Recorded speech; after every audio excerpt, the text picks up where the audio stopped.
Chapter 1321 to 1330।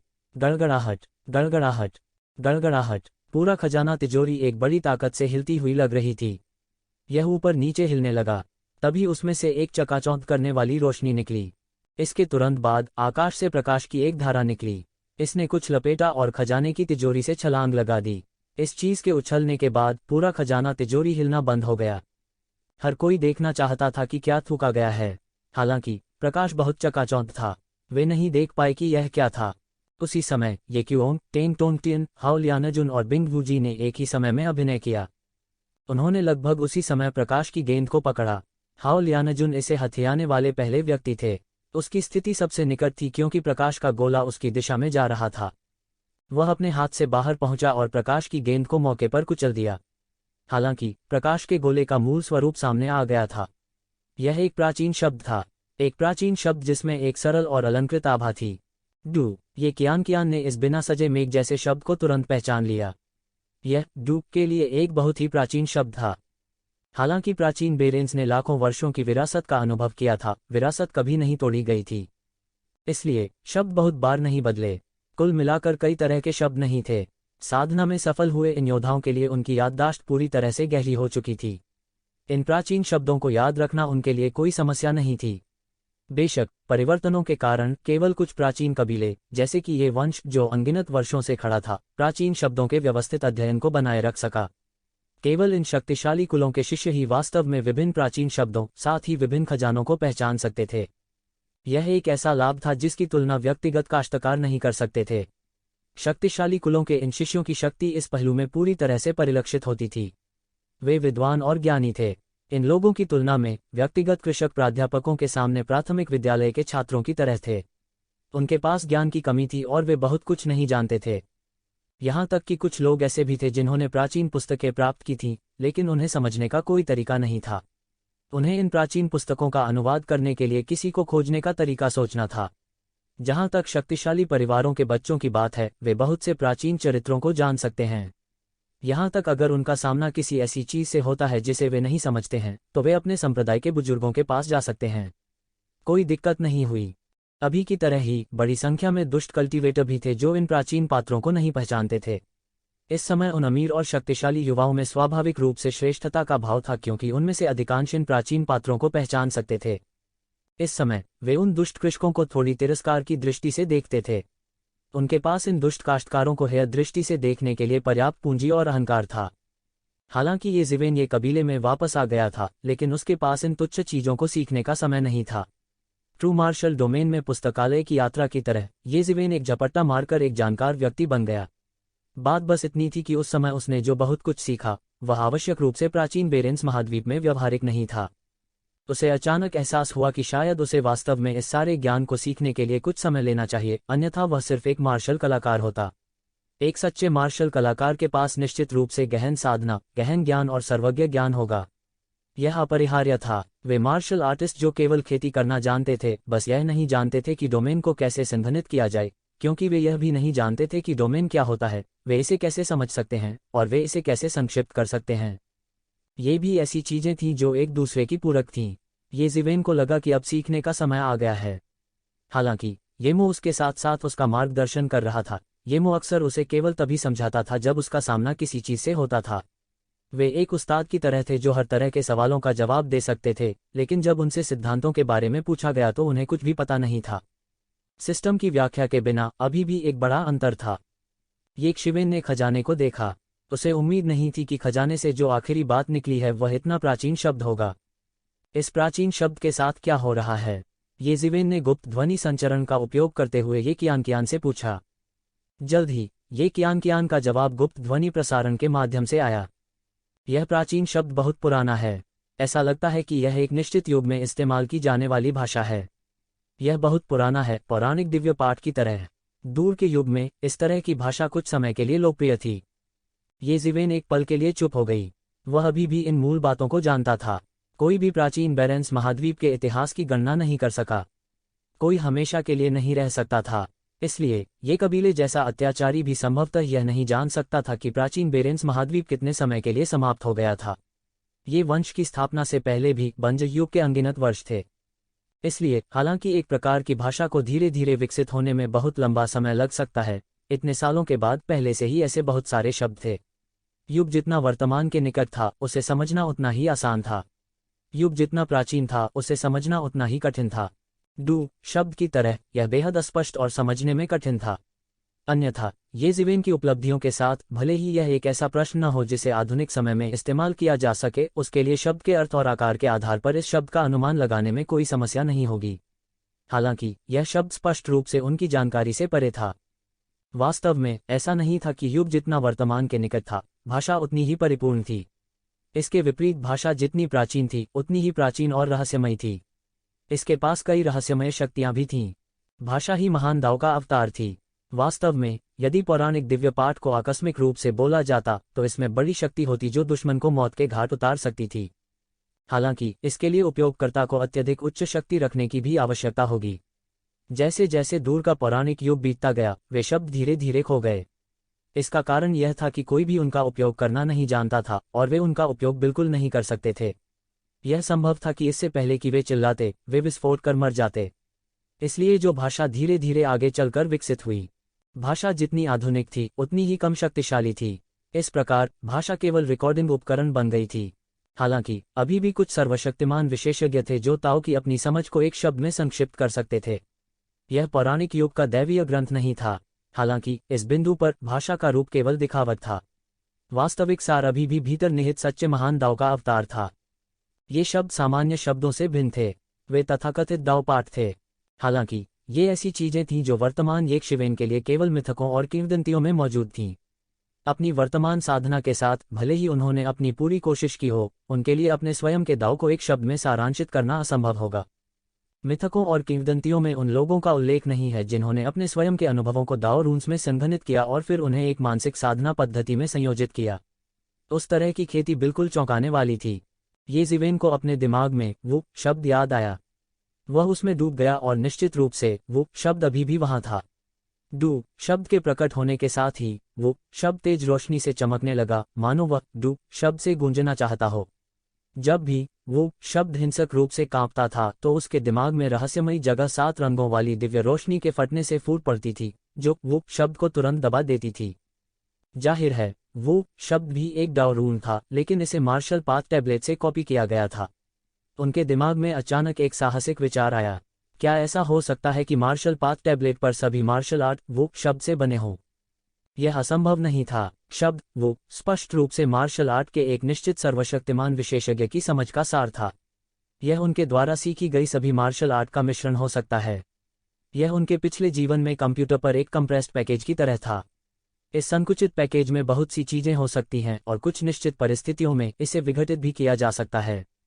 ये जीवेन जब martial दाव टैबलेट पर अनगिनत मार्शल आर्ट के बारे में सोचते हैं तो थोड़ा उत्साहित हुए बिना नहीं रह सकते थे। अगर वह वो शब्द को पूरी तरह से समझ पाता तो ये मार्शल आर्ट उसकी उंगलियों पर होते। यह बिल्कुल भी नहीं होगा। भले ही वह भविष्य में कई मार्शल आर्ट का अभ्यास करे, यह बहुत सुविधाजनक होगा।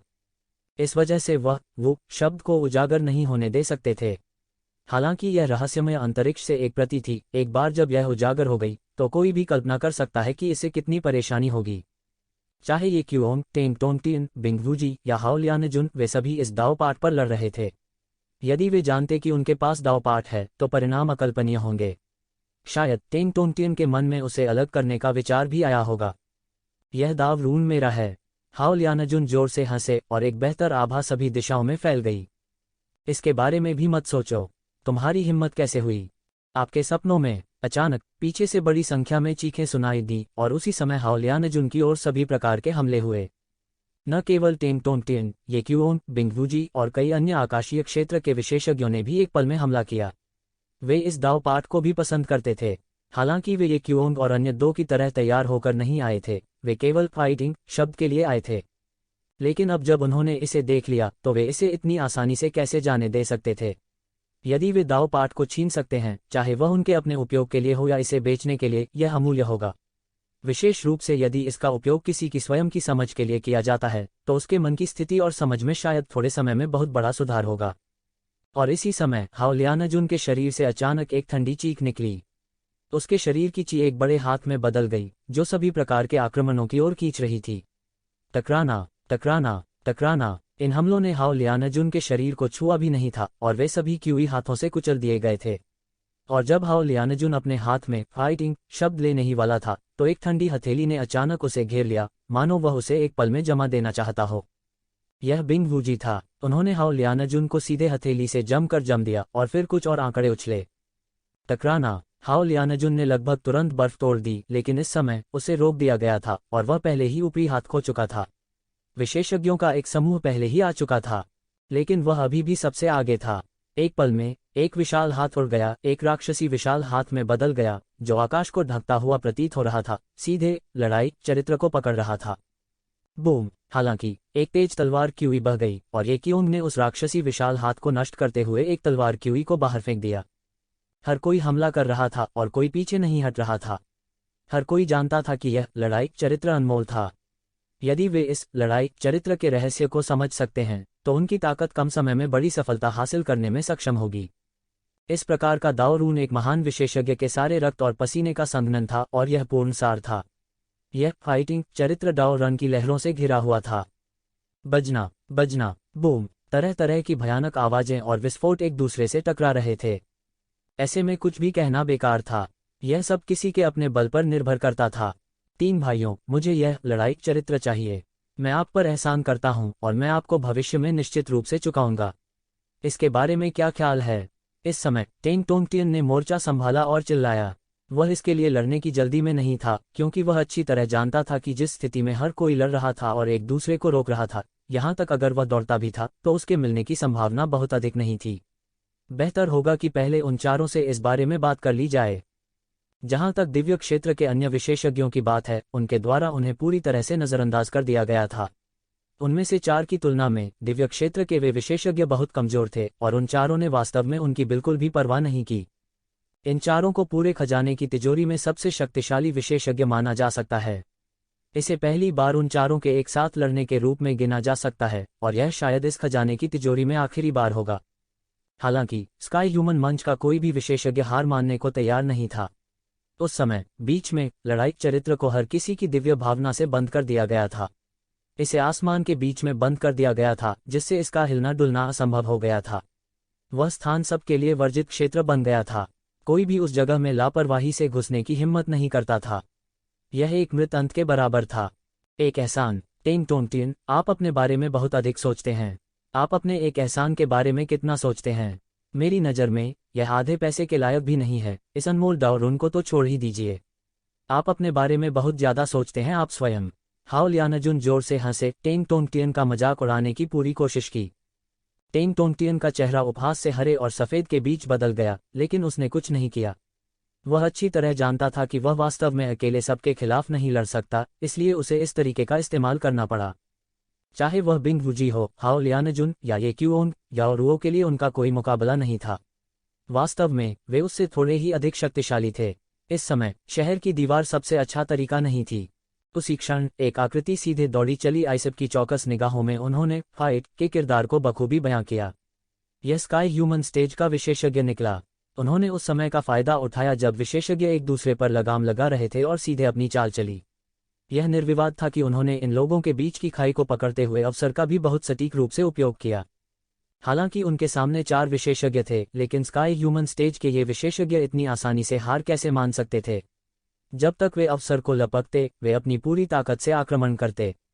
अगर वे फाइट के किरदार को पकड़ पाते तो निश्चित रूप से उम्मीद थी कि भविष्य में वे इन 4 विशेषज्ञों के साथ बराबरी पर आ सकते थे। यदि वे चरित्र के सार को समझ सकें तो उनका भविष्य असीम होगा। और इस समय जब उन्होंने फाइट के किरदार को देखा तो उनकी आंखें पहले से ही थोड़ी लाल थीं। दूर जाओ। हाओ लियानजुन अचानक उग्र हो गए। उसके हाथ में एक लंबा परशु दिखाई दिया और लंबा परशु अचानक एक पल में निकल गया। स्काई ह्यूमन मंच के विशेषज्ञ के पास फाइट चरित्र को छूने का समय भी नहीं था, इससे पहले कि वह तुरंत लंबे परशु से छेद कर जमीन पर गिर गया। लाश कुछ देर तक तड़पती रही और फिर पूरी तरह से हिलना बंद कर दिया। उसमें जीवंतता नहीं थी। इस व्यक्ति की मृत्यु ने आकाश मानव मंच के उन विशेषज्ञों को पूरी तरह से उत्तेजित कर दिया, जिससे वे बहुत शांत हो गए। दरअसल वे स्काई ह्यूमन स्टेज के विशेषज्ञ थे। आधे कदम वाले स्काई ह्यूमन स्टेज के उन विशेषज्ञों के लिए वे लगभग अस्तित्व थे, जो वे जो चाहें ले सकते थे। वे देवताओं की तरह लगभग अजेय थे। हालांकि उनके अलावा यहाँ 4 महान उग्र देवता भी थे और उनमें से किसी एक की शक्ति इन लोगों से कहीं अधिक श्रेष्ठ थी। अभी अभी जब हाओ लियानजुन ने अपनी चाल चली, बहुत से लोग निशानों को स्पष्ट रूप से देख भी नहीं पाए। उन्होंने केवल यह देखा कि स्काई ह्यूमन स्टेज के दुर्भाग्यशाली विशेषज्ञ को जमीन पर गिरा दिया गया था। यह स्काई ह्यूमन स्टेज के विशेषज्ञ थे। उनकी लाशों को एक बड़ा खजाना कहा जा सकता है, लेकिन अब उन्हें हाओ लियानजुन ने इतनी लापरवाही से मार डाला। अचानक उन्हें झटके का एहसास हुआ। हालांकि यह सिर्फ यही भावना थी, उन्हें पीछे हटाना बिल्कुल असंभव था। अधिक से अधिक वे मूल बहादुरी से गुप्त रूप से हमला करने के लिए बदल जाते थे। हर कोई एक दूसरे से डरता था और कोई चाल चलने की हिम्मत नहीं करता था। इसके बजाय इसने एक अजीब संतुलन बनाया, लेकिन हर कोई जानता था कि यह संतुलन हमेशा के लिए नहीं रह सकता। उस प्राचीन पात्र को उगलने के बाद खजाना घर भी बंद होने वाला था। अगर वे बाहर नहीं निकले तो उन्हें इस जीवन में बाहर निकलने का मौका नहीं मिलेगा। यह खजाना घर दसियों हजार वर्षों में केवल एक बार खुलता था। यदि वे समय से बाहर नहीं निकल सके तो यह इस स्थान पर मृत्यु को प्रणाम करने के समान होगा। ये जीवेन, आपको वह प्राचीन चरित्र प्राप्त करना चाहिए। उस समय येमू की आवाज एक शिवेन के दिमाग में आई। उसका सारा ध्यान उसके सामने 100 दौड़ गठबंधन के विशेषज्ञ पर था। अचानक येमू की आवाज ने उसे डरा दिया। हालांकि वह तुरंत फूट फूट कर मुस्कुराया। क्या उसने नहीं देखा कि वहां क्या हो रहा था? उस प्राचीन पात्र को लेकर चारों महाप्रचंड देवता आपस में लड़ रहे थे। भले ही स्काई ह्यूमन स्टेज का कोई विशेषज्ञ चला गया हो, फिर भी यह एक मृत अंत होगा। उसके जैसे एक छोटे से कानून के प्रकट होने की तो बात ही छोड़ दें। जब तक वह अंदर जाने की हिम्मत करता, वह सभी के हमलों का केंद्र बन जाता। यहाँ तक ये क्यूओंग, जिसने अभी अभी उसे बचाया था, शायद इस घमंडी लड़के को मारने के लिए कोई कदम उठाएगा। यह प्राचीन चरित्र आपके वूप चरित्र की तरह ही एक सर्वशक्तिमान द्वारा पीछे छोड़ दिया गया हो सकता है। हालांकि इस तरह के प्राचीन चरित्र की तुलना स्वाभाविक रूप से ग्रेट वे द्वारा गठित दाव चरित्र से नहीं की जा सकती है। यह अभी भी दाव के बहुत करीब है चरित्र। हालांकि आजकल लोग उन्हें दाव वर्ण कहते हैं, वे वास्तव में दाव वर्ण नहीं हैं। वे छद्म दाव पात्र हैं जिन्हें कुछ सर्वशक्तिमान द्वारा दाव पात्रों की नकल करने के लिए संघनित किया गया था। दाव पात्र वास्तव में अमर हैं। एक बार पैदा होने के बाद वे कभी नष्ट नहीं होंगे। हालांकि ये छद्म दाव वर्ण अलग हैं। सामान्यतया एक सर्वशक्तिमान जितना अधिक शक्तिशाली होता है, उतने ही लंबे समय तक पीछे छूटे छद्म दाव चरित्रों को बनाए रखा जाएगा। येमू ने कुछ उत्साह के साथ कहा, दाव पाठ वास्तव में अमर और वास्तव में अद्वितीय है। दुनिया में केवल एक शब्द दाव टेक्स्ट होगा। यदि यह शब्द मौजूद है तो यह अन्य स्थानों पर प्रकट नहीं होगा। हालांकि भले ही यह एक छद्म दाव पाठ हो, यदि आप इस लड़ने वाले चरित्र को प्राप्त कर सकते हैं और इसे अपने मार्शल चरित्र के साथ जोड़कर 2 लड़ने वाले चरित्र बना सकते हैं, तो आप इसे थोड़ा सा समझ पाएंगे और आपकी साधना बढ़ जाएगी। येमू अभी भी लगातार बात कर रही थी। स्पष्ट रूप से वह अपनी लंबी नींद से लड़ने वाले चरित्र के उतार चढ़ाव से जागा था। ये जीवेन कुछ अवाक थी। क्या इस समय इस जुझारू चरित्र के लिए प्रतिस्पर्धा करना मौत को दावत देना नहीं था? हालांकि येमू के शब्दों ने उन्हें याद दिलाया था कि उनके दिमाग में मार्शल चरित्र कैसे आया था। क्या यह उस रहस्यमय स्थान द्वारा कॉपी नहीं किया गया था? अगर इस मार्शल कैरेक्टर को कॉपी किया जा सकता है, तो इस फाइटिंग कैरेक्टर का क्या इसे भी कॉपी किया जा सकता है? यदि वह इसकी नकल कर सकता है, तो उसे उन भयानक सेलेस्टियल बीइंग विशेषज्ञों के साथ प्रतिस्पर्धा करने की आवश्यकता नहीं होगी। यह निस्संदेह ज्यादा सुरक्षित होगा। ट्रू डाओ रून्स अद्वितीय थे और इन्हें दोहराया नहीं जा सकता था। केवल सर्वशक्तिमान प्राणियों द्वारा बनाई गई प्रतिकृतियां ही हो सकती हैं। हालांकि यह प्रतिकृतियों के समान नहीं था। प्रतिकृतियां थीं जिन्होंने डाओ रून्स के मूल को दोहराया था। वे बिल्कुल वैसे ही थे। उनके लड़ाकू चरित्र की तरह यह चुपचाप उनके दिमाग में पड़ा हुआ था, रहस्यमय जगह से दबा हुआ था। यह सोचकर वह तुरंत बिना किसी झिझक के कार्य करने लगा। उसने सीधे उस लड़ाकू चरित्र को देखा। उसी समय वह उस रहस्यमय स्थान का आग्रह करने लगा और उस लड़ाकू चरित्र का विश्लेषण करने का प्रयास करने लगा। निश्चित रूप से ये जीवेन की आंखें जल्द ही असमंजस की स्थिति में आ गईं। यह ऐसा था मानो उसका पूरा अस्तित्व उस लड़ने वाले पात्र में समा गया हो। ऐसा लग रहा था जैसे वह लड़ाकू चरित्र के सागर में तैर रहा हो। मार्शल चरित्र के विपरीत, मार्शल चरित्र में अनगिनत मार्शल आर्ट सिद्धांत शामिल थे और यह अतुलनीय रूप से गहरा था। लड़ने वाले चरित्र का सार उस लड़ने वाले चरित्र में था। स्वर्ग के विरुद्ध लड़ना अनंतानंद था। पृथ्वी के विरुद्ध लड़ना अनंतानंद था। दूसरों के खिलाफ लड़ना अनंतानंद था। युद्ध की तमाम तकनीकें भी थीं जो उसके सामने चलचित्र की तरह चलती थीं। उसका सारा अस्तित्व उसमें डूबा हुआ प्रतीत हो रहा था। और उस घटना को 100 रेस एलायंस के उस विशेषज्ञ ने लगभग तुरंत ही नोटिस कर लिया था।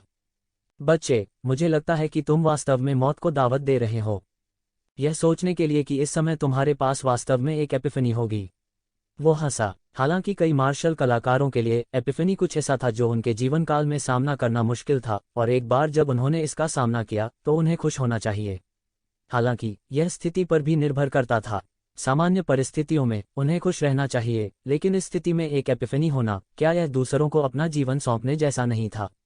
यह मौत को दावत देना नहीं तो और क्या था? लगभग तुरंत ही उसने अपनी चाल चली और येशिवेन को पकड़ लिया। उसके चील जैसे पंजे सीधे येशिवेन की गर्दन पर लक्षित थे, जैसे कि वह उसे वहीं पर तोड़ने जा रहा हो।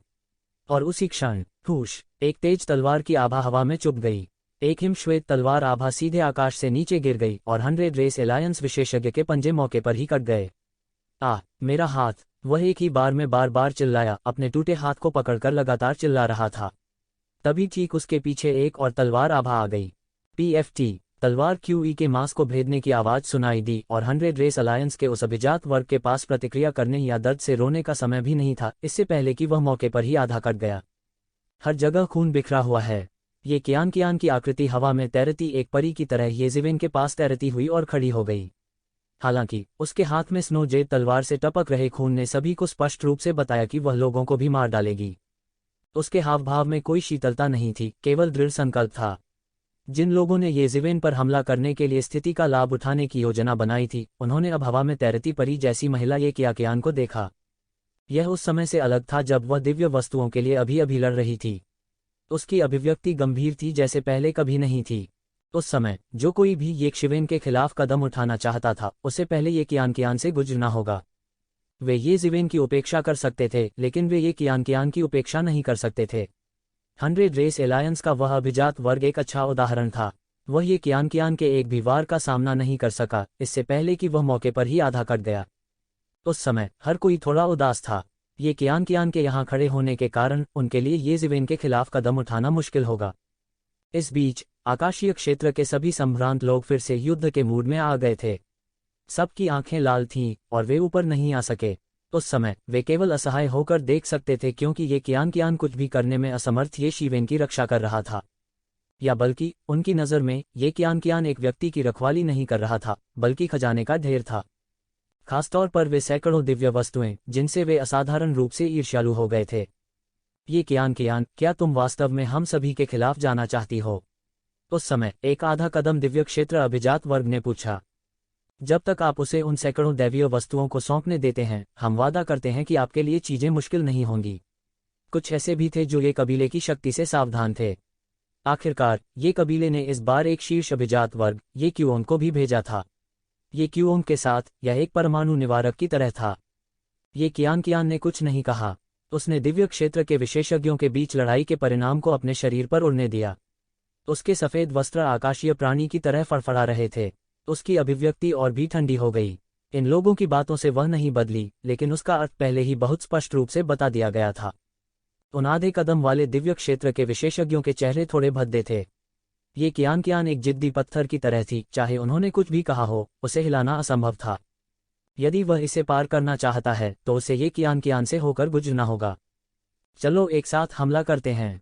मुझे विश्वास नहीं है कि वह हम सभी को अपने आप से रोक सकती है।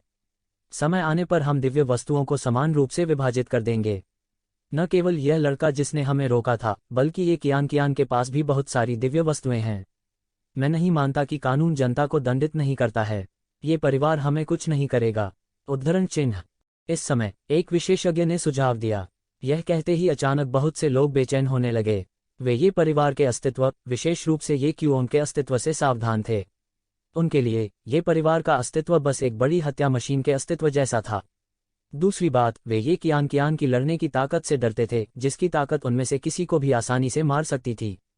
हालांकि यदि सभी ने एक साथ हमला किया तो वे ये कियान को जमीन पर धकेलने में सक्षम होंगे। इसके अलावा कानून जनता को दंडित नहीं करता है।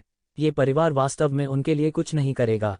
यह सोचकर सभी का दिमाग अचानक से सक्रिय हो गया, और फिर एक पल में वे सभी ये कियान और येशिवेन की दिशा में इस डर से दौड़े कि अगर वे बहुत धीमे थे तो वे दिव्य वस्तु को नहीं पकड़ पाएंगे। उड़ते हुए इन विशेषज्ञों का सामना करते हुए ये कियान की अभिव्यक्ति बिल्कुल नहीं बदली। बूम! उसके शरीर से एक और चौंकाने वाली तलवार आभा निकल गई। उसके हाथ में स्नो जेड तलवार तीव्रता से भिनभिना रही थी, मानो उसने इन लोगों की शत्रुता को भांप लिया हो। आकाश तुरंत हवा और बर्फ से भर गया था। भाड़ में जाओ। उस समय स्काई बीइंग रियलम में एक विशेषज्ञ आधा कदम आगे बढ़ा और ये कियान के सामने पहुंचा। एक पल में वह आकाश में हजारों छायादार आकृतियों में बदल गया, जिससे पूरा आकाश भर गया, मानो सारा आकाश ही उसका हो। हालांकि उनमें से केवल एक ही असली था। अगर कोई इसे ठीक से पहचान नहीं पाता है तो उन्हें मौत के घाट उतार दिया जा सकता है। हालांकि ये सभी भ्रम थे, लेकिन उनमें लड़ने की असली ताकत थी। ये कियान का शरीर नहीं हिला। अपने दुबले पतले शरीर के साथ वो एक शिवेन के सामने आकर रुक गई। उसके हाथ में स्नो जेड तलवार का अपना मन था। एक पल में उसने एक तलवार की रोशनी को बाहर निकाल दिया जो सीधे आकाश के माध्यम से काटती है। तुरंत ये कियान के बाईं ओर शून्य को भेदती है। जब सभी ने सोचा कि यह चूक गया है, अचानक रक्त की एक धारा शून्य से नीचे बहती है। उसके बाद शून्य से एक आकृति गिरती है। उसके सीने में बड़ा सा छेद था जिससे लगातार खून बह रहा था। उसने अपनी आंखें चौड़ी कर लीं और ये कियान को देखा, अवाक रह गया। वह कल्पना नहीं कर सकता था कि उसकी भ्रम तकनीक को ये कियान द्वारा कैसे देखा गया था। आपकी भ्रम तकनीक वास्तव में बहुत चालाक है। हो सकता है कि आप मुझे मूर्ख बना सकते हैं, लेकिन आप इसे कैसे मूर्ख बना सकते हैं? ये कियान ने हल्के से कहा। इस बार वह स्नो जेड तलवार की वजह से उसे मारने में सफल रही। टकराना। विशेषज्ञ आसमान से गिर गया और मौके पर यह ऐसा था जैसे एक छोटा पहाड़ गिर गया हो, जिससे जमीन में एक बड़ा गड्ढा बन गया हो। इन विशेषज्ञों में से प्रत्येक के पास अत्याचारी साधना थी और यह अज्ञात था कि उनके शरीर को कितनी बार संयत किया गया था। उनकी मांसपेशियां बहुत टाइट थीं। हालांकि यह ज्यादा नहीं लग रहा था, उनमें से प्रत्येक बहुत भारी था।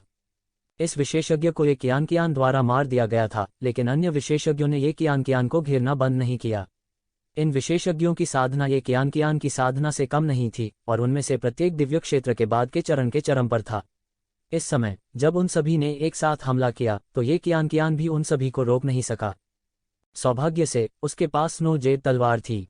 इस समय स्नो जेड तलवार को अभी अभी वश में किया गया था और इस समय यह एक भयानक शक्ति के साथ फूट पड़ा। स्नो जेड स्वॉर्ड के सामने जो लोग सोचते थे कि वे असाधारण हैं, एक के बाद एक मरने के लिए आगे बढ़े। एक एक करके वे स्नो जेड स्वॉर्ड के नीचे मर गए। हालांकि इन लोगों की मौतों ने इन लोगों को भयभीत नहीं किया। इसके विपरीत इसने उन्हें और भी अधिक उत्तेजित किया। इन लोगों के संयुक्त हमले के तहत ये कियान भी धीरे धीरे पकड़ में आने में असमर्थ होने लगा और स्नो जेड तलवार की रक्षात्मक सीमा धीरे धीरे कम होने लगी। इस समय लड़ाई शब्द के लिए लड़ाई भी धीरे धीरे समाप्त हो रही थी। आकाशीय क्षेत्र के विशेषज्ञों में जिनके पास वास्तव में इसके लिए लड़ने की क्षमता थी, वे थे ये क्यूओन, टेंग टोंटियन, बिंग वूजी और हाओ लियानजुन। अन्य आकाशीय क्षेत्र के विशेषज्ञों ने अंततः उनके और उनके बीच की बड़ी खाई को महसूस किया और वे पूरी तरह से दर्शकों के अस्तित्व तक सिमट गए।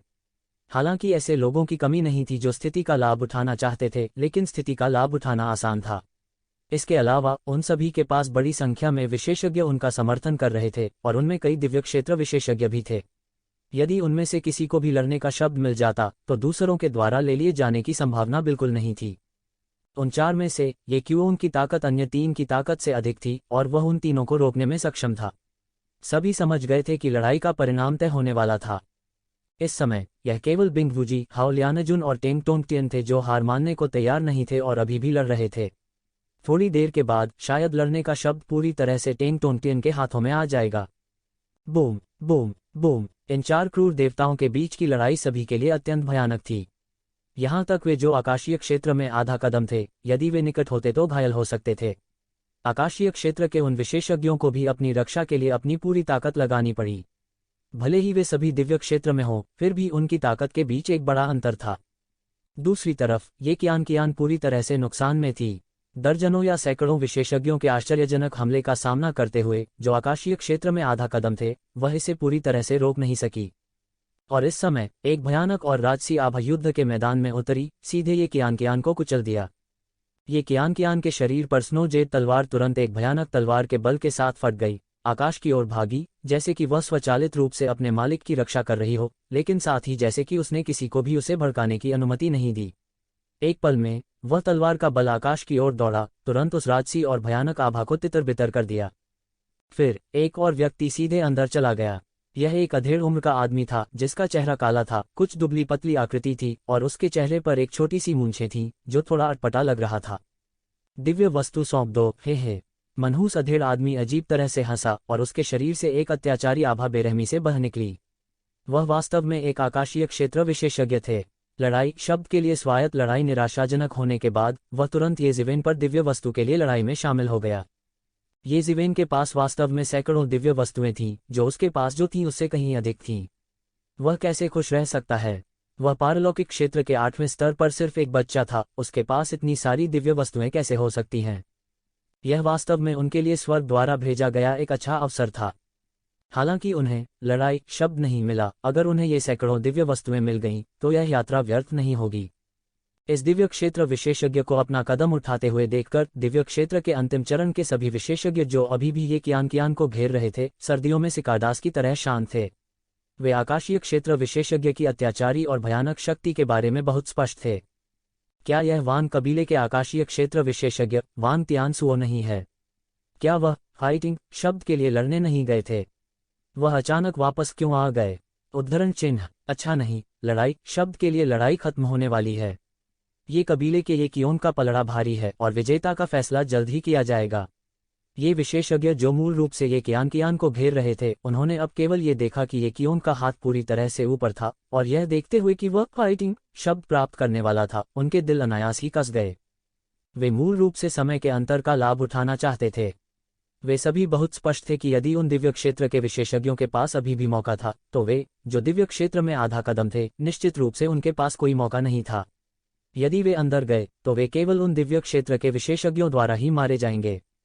इसलिए लड़ाई शब्द के बारे में सोचने के बजाय पहला कदम उठाना, येज़िवेन को मारना और उससे सैकड़ों दिव्य वस्तुओं को जब्त करना बेहतर था। उन्होंने यह भी देखा था कि शुरू से ही वास्तव में कुछ आकाशीय क्षेत्र के विशेषज्ञ थे जिन्होंने येज़िवेन को भी यहाँ देखा था, और वे निश्चित रूप से एक कदम उठाना चाहते थे। इसलिए यदि वे कोई कदम उठाना चाहते थे, तो वे केवल समय के अंतर का लाभ उठा सकते थे। जबकि ये स्वर्ग क्षेत्र के स्वामी लड़ाई शब्द के लिए लड़ रहे थे, वे सीधे एक चाल चल सकते थे और पहले येज़िवेन के हाथों में सभी दिव्य वस्तुओं को जब्त कर सकते थे। और यह देखते हुए कि वे सफल होने वाले थे, भले ही ये कियान के हाथ में स्नो जेड तलवार थी, स्वर्ग क्षेत्र के स्वामी की सामूहिक घेराबंदी के तहत स्नो जेड तलवार की शक्ति पर भरोसा करते हुए वह लगातार पीछे हटने के लिए मजबूर थी। हालांकि उन्हें इस समय वांग तियानसू के प्रकट होने की उम्मीद नहीं थी। इसके अलावा उसने सीधे ये कियान पर हमला किया। इसने सभी को पूरी तरह से चौंका दिया। यदि कोई दिव्य क्षेत्र विशेषज्ञ हस्तक्षेप करता है, तो निस्संदेह उनके सभी प्रयास व्यर्थ होंगे। उनके पिछले सभी प्रयास व्यर्थ होंगे और अंत में वे सभी दिव्य क्षेत्र के इन विशेषज्ञों को लाभान्वित कर रहे होंगे। वांग तियानसुओ ने ये कियान को एक अजीब सी मुस्कान के साथ देखा और उसकी आंखों में कुछ अश्लील नजर भी थी। वांग कबीले और ये कबीले मूल रूप से शत्रु थे। इस समय इतने अच्छे अवसर के साथ वांग तियानसुओ इसे कैसे छोड़ सकता था? ये कियान की भौहें तनी थीं और उसके सुंदर चेहरे में थोड़ी घृणा दिखाई दे रही थी। घृणा के इस निशान को वांग तियानसुओ ने पकड़ लिया और वह अचानक क्रोधित हो गया।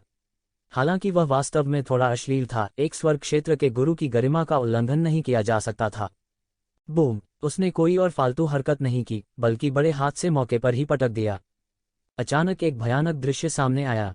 पूरा शून्य पूरी तरह से ढह गया और यह तेजी से नहीं गिरा, बल्कि थोड़ा थोड़ा करके ये कियान को थोड़ा थोड़ा करके ढक दिया। वह भयानक शक्ति, यहाँ तक वे विशेषज्ञ भी जो स्वर्ग के क्षेत्र में आधे कदम की दूरी पर थे, इसे दूर से ही महसूस कर सकते थे। हर कोई वांग तियानसुओ के शातिर दिल को महसूस कर सकता था। वह ये कियान को चुनाव करने के लिए मजबूर करना चाहती थी। वह निर्णय लेने में जल्दबाजी नहीं करती थी। इसके बजाय उसने धीरे धीरे एक निर्णय लिया और ये कियान की पसंद का इंतजार किया। अगर उसने जिद का विरोध करना चुना तो वह मर जाएगी। अगर उसने बचना चुना तो ये शिवेन मर जाएगी। उसे वांग तियानसु द्वारा मौके पर ही मार दिया जाएगा। यह तो बस बंदर की चाल थी। दूसरे शब्दों में, वांग तियानसुओ ने ये कियान को बिल्कुल भी गंभीरता से नहीं लिया। वह बस उसके साथ बंदर की तरह खिलवाड़ कर रही थी। दूसरे शब्दों में, ये कियान को पूरी तरह से गिरते देखने के लिए उसे इस तरीके का इस्तेमाल करना पड़ा। इस समय हर कोई ये कियान के लिए चिंतित था। भले ही वे अभी ये कियान को घेर रहे थे, वे सचेत थे कि वांग तियानसुओ की तुलना में वे अभी भी अपेक्षाकृत अच्छे थे। इसके अलावा इस समय वांग तियानसुओ का हमला स्पष्ट रूप से शिकार को छीनने के लिए था। हालांकि वे वांग तियानसुओ के साथ प्रतिस्पर्धा नहीं कर सकते थे, लेकिन इसने उन्हें अपने दिल में ये कियान के लिए जयकार करने से नहीं रोका। सबकी आंखों के सामने ये कियान मौके पर नहीं गई जैसा कि बहुत से लोगों ने सोचा था कि वह जाएगी। उसकी जान बचाना ज्यादा जरूरी था। इसके बजाय उसने हठपूर्वक विरोध करना चुना। ऐसा लगता था कि उसके हाथ में स्नो जेड तलवार उसके शरीर में एकीकृत हो गई थी। तुरंत उसके शरीर से शक्तिशाली स्वॉर्ड क्यूई का विस्फोट हुआ। यह पागलपन से उसके सिर के ऊपर से बह गया, जिससे स्वॉर्ड क्यूई का भंवर बन गया। फिर यह सीधे एक विशाल बर्फ की तलवार में बदल गया और वांग त्यानसुओ पर तुरंत गिर गया। बूम! विशाल बर्फ की तलवार और वांग त्यानसुओ का बड़ा हाथ जमकर टकराया। एक क्षण के लिए पूरा शून्य पूरी तरह से ढह गया। बर्फ के टुकड़े हवा में घूम गए और वह पूरी तरह से उड़ गया। इसके तुरंत बाद एक और भी बड़ी टक्कर हवा की असीम लहरों को बहा ले गई, परत दर परत बहती गई। हुआलाला! इस समय ये कियान और ये जिवेन के कपड़े बुरी तरह लहरा रहे थे। वह भयानक दबाव ऊपर और नीचे से बह गया। उस विशाल बर्फ की तलवार ने पूरे बड़े हाथ को मजबूती से बंद कर दिया। यद्यपि स्नो जेड तलवार की शक्ति असाधारण थी, दिव्य क्षेत्र और आधा कदम दिव्य क्षेत्र के बीच का अंतर स्वर्ग और पृथ्वी जैसा था। भले ही ये कियान ने अपना सर्वश्रेष्ठ प्रदर्शन किया था, लेकिन वह मुश्किल से ही वांग त्यानसुओ के बड़े हाथ को रोक सकी। चरित्र वाली छोटी लड़की, मुझे यह पसंद है। वांग त्यानसुओ के चेहरे पर कुछ मनहूस मुस्कान आ गई। जैसा कि उन्होंने कहा कि उन्होंने आध्यात्मिक ईथर के इनपुट में वृद्धि की। बड़ा हाथ, जो मूल रूप से विशाल बर्फ की तलवार से अवरुद्ध था, धीरे धीरे नीचे दबने लगा। जैसे जैसे वह इंच दबाता गया, सारा आकाश भी इंच भर सिमटता गया। तेजी से धंसने के दृश्यों की तुलना में इस तरह का धीमा दृश्य कहीं अधिक चौंकाने वाला था। और वांग त्यानसुओ के निरंतर दबाव में ये कियान, जो मूल रूप से सीधा और पतला था, थोड़ा कांपने लगा। वह एक गिरी हुई दीवार को सहारा देने वाली एक कमजोर महिला की तरह थी। धीरे धीरे विशाल बर्फ की तलवार की सीमा धीरे धीरे सिकुड़ रही थी। यह पूरी तरह से दबा हुआ था। हर कोई यह भी देख रहा था और इंतजार कर रहा था कि ये कियान कितनी देर तक रुक सकती है। हालांकि बहुत से लोग बहुत स्पष्ट थे कि वांग त्यानसुओ ने अपनी पूरी ताकत का उपयोग नहीं किया था और सिर्फ ये कियान के साथ खेल रहा था। फिर भी हाफ सटेप दिव्य क्षेत्र के अंतिम चरण में विशेषज्ञों के लिए यह अभी भी एक आपदा थी। छोटी लड़की, जब तक आप आत्मसमर्पण करते हैं और इस लड़के को सौंपते हैं, मैं बीती बातों को जाने दूंगा और आपको जाने दूंगा। इसके बारे में क्या ख्याल है? वांग त्यानसुओ के चेहरे की मनहूस मुस्कान भी थोड़ी गायब हो गई। उसे उम्मीद नहीं थी कि ये कियान इतना कुछ रोक सकता है। यदि यह आधा कदम दिव्य क्षेत्र के अंतिम चरण का एक साधारण विशेषज्ञ होता, तो वे इसे बिल्कुल भी रोक नहीं पाते। इस समय वे पहले ही भाग गए होंगे। उसके लिए यह लड़का कौन था? क्या यह इसके लायक था? यह विचार तुरंत विशेषज्ञों के मन में आधा चरण दिव्य क्षेत्र के अंतिम चरण में प्रकट हुआ। वे कई वर्षों से साधना कर रहे थे और यहाँ तक दिव्य क्षेत्र में प्रवेश करना भी केवल आधा कदम दूर था। हालांकि ऐसा लग रहा था कि उन्होंने इस तरह की भावना को लंबे समय से महसूस नहीं किया था। वे इस तरह किसी के लिए बलिदान करने को तैयार थे। साधना जितनी ऊंची थी, उतना ही वे समझ सकते थे कि शीर्ष पर एकाकी होने का क्या अर्थ है। उनके कई पूर्व साथी और मित्र भी धीरे धीरे उनका साथ छोड़ चुके थे। इस समय बहुत से लोग ये कियान के बारे में चिंता करने लगे। अर्धचरण दिव्य क्षेत्र और दिव्य क्षेत्र के विशेषज्ञों के बीच का अंतर बहुत बड़ा था। वांग त्यानसुओ के शब्दों का सामना करते हुए ये कियान ने कोई जवाब नहीं दिया, लेकिन उसकी अभिव्यक्ति में थोड़ा तिरस्कार था। उसने कहा, आज की बात मैं तुम्हें भविष्य में चुका दूंगी। यह वाक्य बहादुर बनने की कोशिश करने जैसा था। आमतौर पर जब तक कोई समझदार होता, वह ऐसी बात नहीं कहता। यह अक्सर कमजोरों द्वारा कहा जाता था, लेकिन कमजोर अक्सर सबसे कम मानव अधिकारों वाले होते थे। इसलिए लोग अक्सर ऐसे शब्दों के प्रति उपहास का भाव रखते थे। हालांकि लक्ष्य ये कियान था। किसी को नहीं लगा कि यह इतना कठिन है और किसी को नहीं लगा कि यह असंभव है। सभी ने ये कियान की साधना और ताकत देखी थी। जब तक वह सुचारू रूप से विकसित हुई, भविष्य में दिव्य क्षेत्र में प्रवेश करने से पहले यह केवल कुछ समय की बात थी। उस समय उसे चुकाना वास्तव में संभव था। वांग त्यानसुओ की अभिव्यक्ति अचानक बदल गई। वह कैसे नहीं सोच सकता था कि सब क्या सोचते हैं। इस समय उसके चेहरे पर हत्या का भाव झलक रहा था। मूल रूप से उन्होंने ये कियान को गंभीरता से नहीं लिया। यहाँ तक 10 ये कियान भी उसे धमकी नहीं दे सकते थे, लेकिन अब जब उसने इसके बारे में सोचा तो ये कियान के लिए अब उसे धमकी देना असंभव था, लेकिन भविष्य में यह संभव नहीं होगा। आधे कदम दिव्य क्षेत्र के अंतिम चरण की साधना के साथ वह अब तक उसके साथ प्रतिस्पर्धा कर सकती थी। यह क्षमता अद्भुत थी और उसकी भविष्य की उपलब्धियां असीम थीं। ऐसा व्यक्ति उनके लिए और वांग परिवार के लिए बहुत बड़ा खतरा था। सार्वजनिक और निजी कारणों से उसे उससे छुटकारा पाना चाहिए। इस समय उसके दिमाग में जो पहली बात आई वह ये जिवेन पर सैकड़ों दिव्य वस्तुएं नहीं थीं। उसके लिए, हालांकि ये दिव्य वस्तुएं महत्वपूर्ण थीं, इस समय सबसे महत्वपूर्ण बात ये कियान को मारना था। एक बार ये परिवार के सभी विशेषज्ञ मुक्त हो गए तो फिर कोई अवसर नहीं होगा। निश्चित रूप से इस समय यह देखकर कि वांग त्यानसुओ ये कियान को मारने वाला था, ये परिवार के विशेषज्ञ एक के बाद एक चिल्लाने लगे। रुको वांग त्यानसुओ, तुमने उसे चोट पहुंचाने की हिम्मत की। वांग त्यानसुओ, क्या तुम एक आदमी बनने की हिम्मत करते हो और हमारी युवा पीढ़ी को धमकाते हो? अगर तुम्हारे पास क्षमता है तो आओ और मेरे साथ लड़ो। हालांकि इस समय ये परिवार के विशेषज्ञ कुछ दूरी पर थे और वे थोड़े समय में पकड़ में नहीं आ सके। इसके अलावा वांग त्यानसुओ का रुकने का कोई इरादा नहीं था, इसलिए वे केवल वांग त्यानसुओ को अपनी हथेली को थोड़ा थोड़ा नीचे दबाते हुए देख सकते थे, जैसे कि वह ये कियान को कुचलकर मार डालना चाहते थे। पुची हथेली और 10 फीट नीचे दब गई और ये कियान अंत में और विरोध नहीं कर सका। उसका सुंदर चेहरा लाल हो गया और उसने मुंह से खून उगल दिया। यहाँ आने के बाद यह पहला मौका था जब वह चोटिल हुई थी, लेकिन उसे इसका कोई मलाल नहीं था। इसके विपरीत उसने स्नो जेड तलवार पर सारा रक्तसार उगल दिया। स्नो जेड तलवार अचानक अंतहीन प्रकाश के साथ फट गई और एक बार फिर स्थिति को स्थिर कर दिया, बड़े हाथ को अवरुद्ध कर दिया। धत्तेरी की, वांग त्यानसुओ को अचानक थोड़ा गुस्सा आया। ये कियान बहुत जिद्दी था और उसे उपलब्धि का कोई एहसास नहीं था। उसे ऐसा नहीं लगा कि वह अपनी हथेली में लोगों के साथ खेल रहा है। विशेष रूप से उसने सोचा कि वह लोगों के दिलों को देख सकता है, लेकिन यह पहली बार था जब वह ये कियान के साथ असफल रहा था। उसने सोचा कि ये कियान निर्णायक रूप से उसे छोड़ देगी, लेकिन उसे उम्मीद नहीं थी कि वह ऐसा नहीं करेगी। उसका बड़ा हाथ तुरंत एक बड़ी मुहर में बदल गया और सीधे आसमान से नीचे गिर गया। ऐसा लग रहा था जैसे वह आकाश में एक बड़े छेद को तोड़ना चाहता था और सीधे ये कियान की ओर जा गिरा। वह पहले ही अपना धैर्य खो चुका था और वह बिल्ली की तरह चूहे को खाने से पहले उसके साथ खेल रहा था। अब उसने अपना धैर्य खो दिया था और वह ये परिवार के विशेषज्ञों को भागने से रोकने के लिए उसे मौके पर ही मार देना चाहता था। ये कियान ने उस बड़ी सील को देखा जो टूट रही थी और उसका सुंदर चेहरा अभी भी जिद्दी था। इस महत्वपूर्ण क्षण में एक सुनहरा प्रकाश अचानक चमक उठा और एक हाथ उसमें घुस गया और ये कियान के सफेद और कोमल हाथ को पकड़ लिया और तुरंत उसे बड़ी सील से बाहर खींच लिया। बूम! वह विशाल हथेली प्रिंट बेरहमी से जमीन पर पटक दिया। बूम! पूरी जमीन को एक बड़े गड्ढे में तोड़ दिया गया था और हर जगह धुआं और धूल उठी थी। जब धुआं और धूल छट गई तो सभी ने पाया कि ये कियान जिसे मारा जाना चाहिए था, वास्तव में किनारे पर खड़ा था, बिना किसी नुकसान के। और उसके बगल में येजिवेन ने उसका हाथ पकड़ रखा था और बस खुद को स्थिर कर लिया था।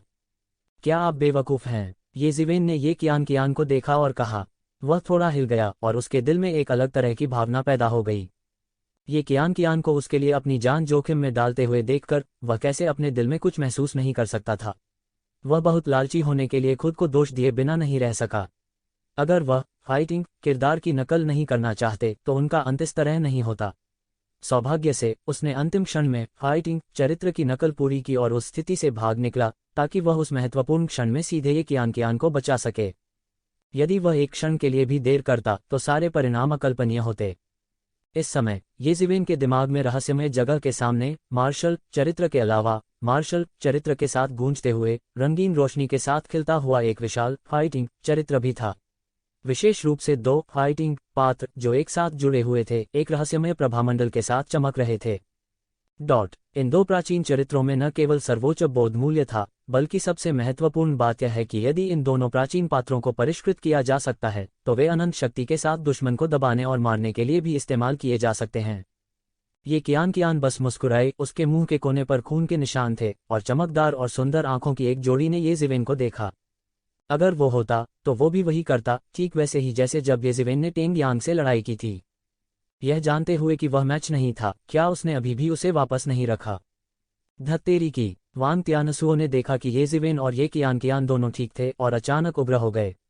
वह एक सेलेस्टियल बीइंग रियलम मास्टर वास्तव में येजिवेन को मारने में विफल रहा, जो कि एक बहुत बड़ी शर्म की बात थी। वांग त्यानसुओ, क्या तुम अभी भी हमारी आंखों के नीचे ये कबीले के लोगों को छूना चाहते हो? इस समय ये क्लान के कई सेलेस्टियल बीइंग रियलम मास्टर्स पहले ही आ चुके थे जो वांग त्यानसुओ के सामने रुके हुए थे। वांग त्यानसुओ की आंखें थोड़ी ठंडी थीं, उन्हें उम्मीद नहीं थी कि उस स्थिति में येजिवेन अभी भी बच निकलने में सक्षम होगी। हालांकि इस समय कोई दूसरा रास्ता नहीं था। ये वंश के विशेषज्ञ पहले ही आ चुके थे। येजिवेन और ये कियान पहले से ही 100% सुरक्षित थे। तुम दोनों ने अच्छा किया। हा, उन्हें गुस्सा दिलाओ। उस समय ये परिवार के एक स्काई ह्यूमन रियलम विशेषज्ञ जोर से हंसे और कहा। उसने आसपास के विशेषज्ञों के चेहरे पर भद्दे भावों को नजरअंदाज कर दिया जो येजिवेन की दिव्य वस्तुओं के लिए साजिश रच रहे थे। ये फैमिली के इन विशेषज्ञों ने कब से इन लोगों की परवाह की? केवल वांग त्यानसुओ अभी भी उनके द्वारा मूल्यवान थे, लेकिन अब वांग परिवार के पास कोई शक्तिशाली विशेषज्ञ नहीं था। क्या वे इस समय ये परिवार के साथ बड़ा संघर्ष करने का साहस करेंगे? पूरी सेना का सफाया होने तक बस प्रतीक्षा करें। दूसरी तरफ ये क्यूओंग ने उन तीनों को पूरी तरह दबा दिया था। टेंग टोंगटियन और अन्य दो दहाड़ते हैं, लेकिन वे स्थिति को पलट नहीं सकते। वे केवल ये देख सकते थे कि ये क्यूओंग ने उन्हें दबा दिया था। उन तीनों के लिए ये क्यूओंग द्वारा दबाया जाना एक बड़े अपमान के बराबर था। मूल रूप से वे एक दूसरे के विरुद्ध सतर्क थे, लेकिन इस समय वे अब और अधिक परवाह नहीं कर सकते थे। उन्होंने जल्दी से एक दूसरे का सहयोग किया। अपने स्तर पर स्वाभाविक रूप से वे संयुक्त हमले की तकनीक से अपरिचित नहीं थे। वे तीनों सेना में शामिल हो गए और स्थिति को थोड़ा बदल दिया। हालांकि कुल मिलाकर जीत का संतुलन अभी भी ये क्यूओंग के और करीब आ रहा था। जैसे ही ये क्यूओंग ने अपने हाथ हिलाए, पूरा आकाश फट गया। निर्वात को ध्वस्त करते हुए अनगिनत वायुतरंगें बह गईं। ऐसा लगता था कि हर हमला आसमान को चकनाचूर करने में सक्षम है। यह बहुत भयानक था। ये क्यूओंग, जो अकेले 3 लोगों के खिलाफ लड़ रहा था, इतनी तेजी से आगे बढ़ा कि यह लगभग अदृश्य हो गया था। उनका फिगर असली भगवान की तरह लंबा और मजबूत था। हालांकि फिर भी किसी ने उन 3 लोगों को कम आंकने की हिम्मत नहीं की जिन्हें दबाया जा रहा था। इन तीनों लोगों की ताकत निस्संदेह शीर्ष पर थी, लेकिन यह इस बात पर भी निर्भर करता था कि उनकी तुलना किससे की जा रही है। ये क्यूओंग की तुलना में उनके पास कोई फायदा नहीं था, लेकिन उनकी तुलना में वे अभी भी मातम की तरह आसानी से मारे जा सकते थे। हर कोई इन 4 लोगों के युद्ध के मैदान से बहुत दूर ही रह सकता था, क्योंकि अगर वे बहुत करीब थे तो एक मौका था कि वे जिंदा मौत के लिए चौंक जाएंगे। ये ज़िवेन ने ये कियान को भी अपनी तरफ खींच लिया। एक हाथ उसकी पीठ पर रखकर उसने उसमें ची प्रवाहित की। फीनिक्स के लंबे रोने के साथ उसकी चोटें जल्दी ठीक हो गईं। आंतरिक चोटें जो मूल रूप से वांग त्यानसुओं के कारण लगी थीं, वे भी तेजी से ठीक हो रही थीं। ये कियान ने विरोध नहीं किया। वह ये ज़िवेन की फीनिक्स रिजनरेशन तकनीक से अपरिचित नहीं थी। जब वे ब्लड वर्ल्ड में थे तब ये ज़िवेन ने अपनी चोटों को ठीक करने के लिए इस तकनीक का इस्तेमाल किया था। 1 दर्जन से भी कम सांसों में ये कियान की आंतरिक चोटें ज़्यादातर ठीक हो गई थीं। क्या आप बेवकूफ़ हैं? अगर मैंने आखिरी समय में तुम्हें बाहर नहीं निकाला होता तो तुम मारे गए होते।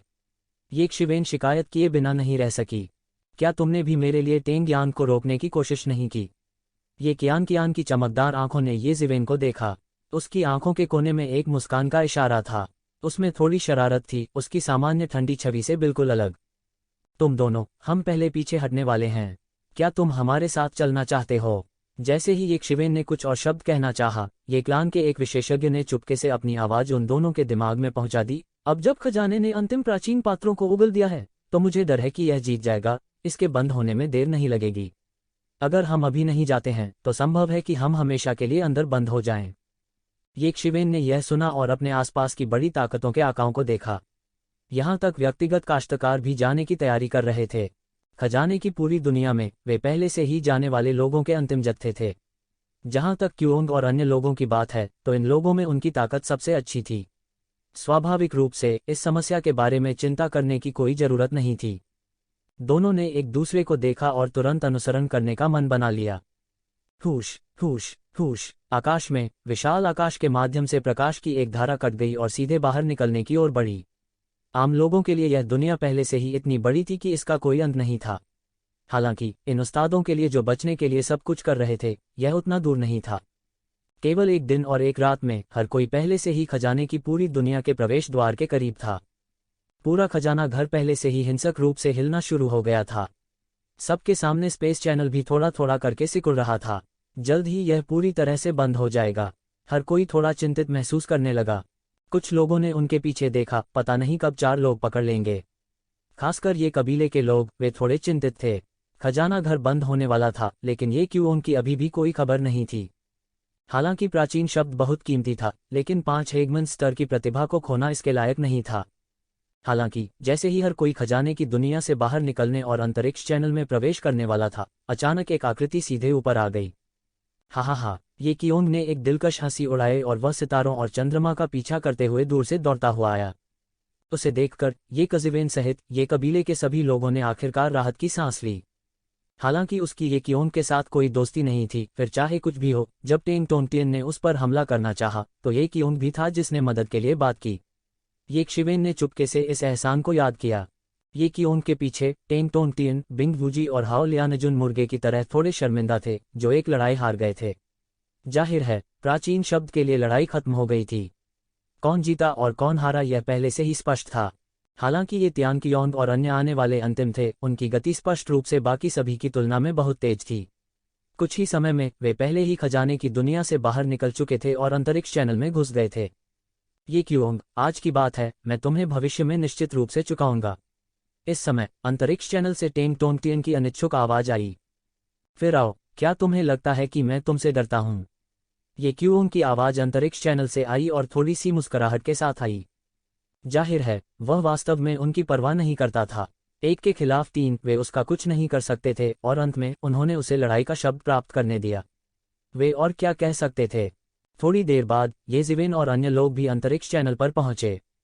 बूम! खजाने के घर की पूरी दुनिया में हलचल मच गई और ऐसा लग रहा था कि अंतरिक्ष का दरवाजा पूरी तरह से बंद हो गया है। अंतरिक्ष चैनल में हर कोई अलग अलग दिशाओं में जाते हुए अपने अपने तरीके से चला गया। जल्द ही केवल ये कबीला ही बचा था। ये कबीले के चेहरे खुशी से भरे हुए थे। ट्रेजर हाउस की इस यात्रा में इनिशिएटर्स में से एक के रूप में ये कबीले ने बहुत कुछ हासिल किया था, विशेष रूप से ट्रेजर हाउस में दिव्य वस्तु के लिए अंतिम लड़ाई में। ये कबीले के सभी लोगों ने बहुत कुछ हासिल किया था। हालांकि यह येजिवेन जितना नहीं था, यह कियान से कम भी नहीं था और यह उनके सामूहिक वितरण का परिणाम था। यह कहने की बात नहीं है कि अंत में ये कियोंग ने लड़ाई शब्द प्राप्त कर लिया था। इस बार इसे अच्छी फसल कहा जा सकता है। इस बार कियोंग सभी की मदद के कारण लड़ाई शब्द प्राप्त करने में सक्षम था। बहुत बहुत धन्यवाद। इस समय ये कियोंग ने अपने हाथ जोड़े और कहा। उनके चेहरे पर अहंकार का लेशमात्र भी निशान नहीं था। ये उन शीर्ष विशेषज्ञों के घमंडी रूप से बिल्कुल अलग था जो एक शिवेन ने देखा था। सभी ने झट से विनम्रता से उत्तर दिया। उन्होंने केवल उन लोगों को पक्ष से रोकने में भूमिका निभाई थी। वास्तव में लड़ाई जीतने वाला ये कियोंग था, जिसने तीन के खिलाफ एक लड़ाई लड़ी थी और उन तीनों को पूरी तरह से हरा दिया था। अंत में वह फाइटिंग कैरेक्टर को छीनने में सफल रहे। जहां तक जिवेन और ये कियान की बात है, तो उन्होंने ज्यादा मदद नहीं की। हर कोई ये कियोंग को कुछ ईर्ष्या से देखता था। चाहे कुछ भी हो, अंत में उसने लड़ाई का शब्द प्राप्त कर लिया था। यदि वह एक या दो बातें समझ पाता तो उसकी साधना बढ़ जाती। वह मूल रूप से 5 अत्याचारियों में से एक था और अब जब उसने लड़ाई का शब्द प्राप्त कर लिया था तो वह एक बाघ की तरह था जिसके पंख बढ़ गए थे। शायद वह 5 अत्याचारियों से अलग हो सकता है। हर कोई यहाँ अधिक समय तक नहीं रुका, क्योंकि यह अंतरिक्ष चैनल मूल रूप से ट्रेजर हाउस के द्वारा खोला गया एक अपेक्षाकृत स्थिर चैनल था। अब जबकि खजाने का घर बंद हो गया था, यह जगह अधिक से अधिक अत्याचारी हो जाएगी, पहले से 10 गुना या यहाँ तक 100 गुना अधिक हिंसक।